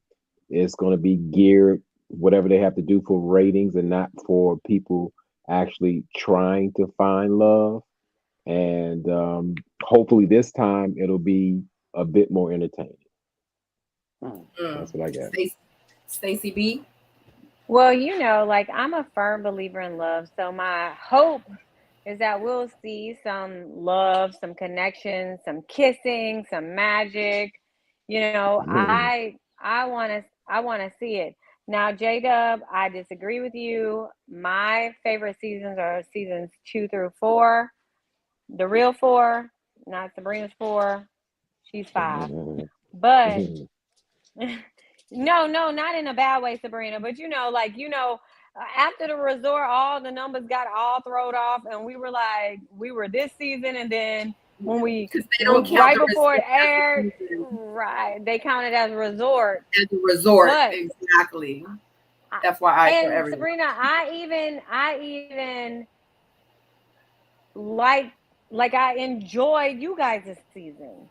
I think that because the filming of it probably fell when it was first airing, they didn't get the feedback that, you know, and they noticed they weren't getting the feedback that they had anticipated probably. And that's why you're going back to Dallas, to a Texas place, to this, because, you know, the 2 Houston seasons, we made y'all want to find love and jump into this thing. Yeah. You know what I mean? I agree. We gave y'all a safe space to jump in this water. And then I don't know. Yeah, they came to DC I don't and know all if hell it's a broke cultural loose. difference. No, but even DC, after you get to Miami, you looking at the second DC like, okay, that wasn't so bad. You know what I mean? You're like, okay, yeah, you start to appreciate people in a different way once. And I don't mean that in a bad way towards Miami, but I do firmly believe that if there's no authentic relationships, if there's no real connections and love, you're gonna see what's left. And we saw what was left: conflict. Like, so in all, like, as much as people scream inauthentic, you know, we saw authentic beef because there was not a lot of connections, like genuine connections on camera.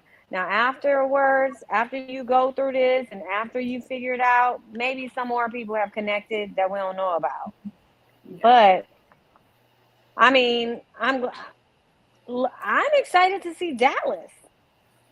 Yeah.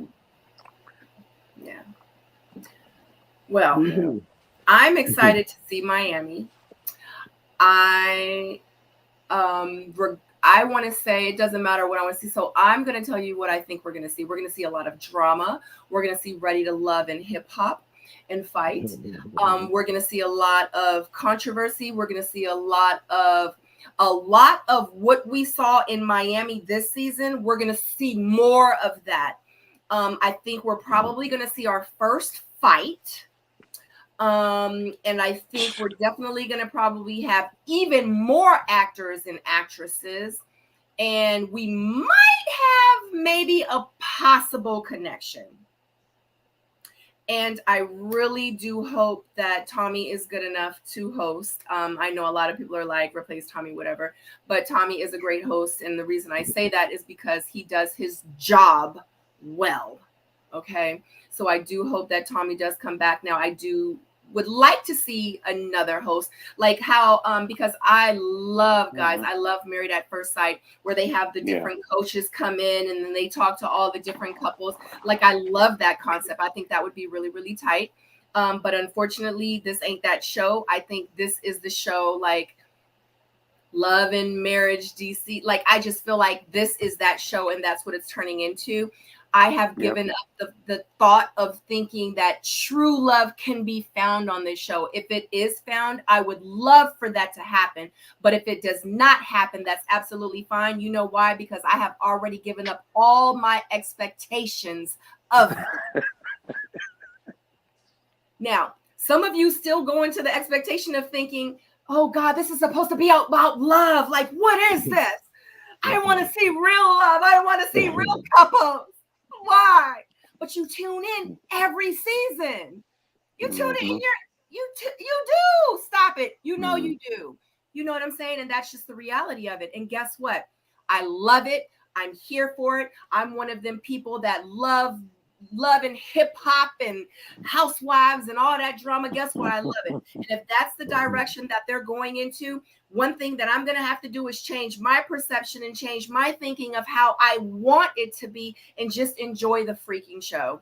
And that's what I'm going to do. And guess what? I'm going to be reviewing it. Just like tomorrow on Friday at 9 p.m., I am going to be here on Single Soulmates, which is going to be the season premiere of the show.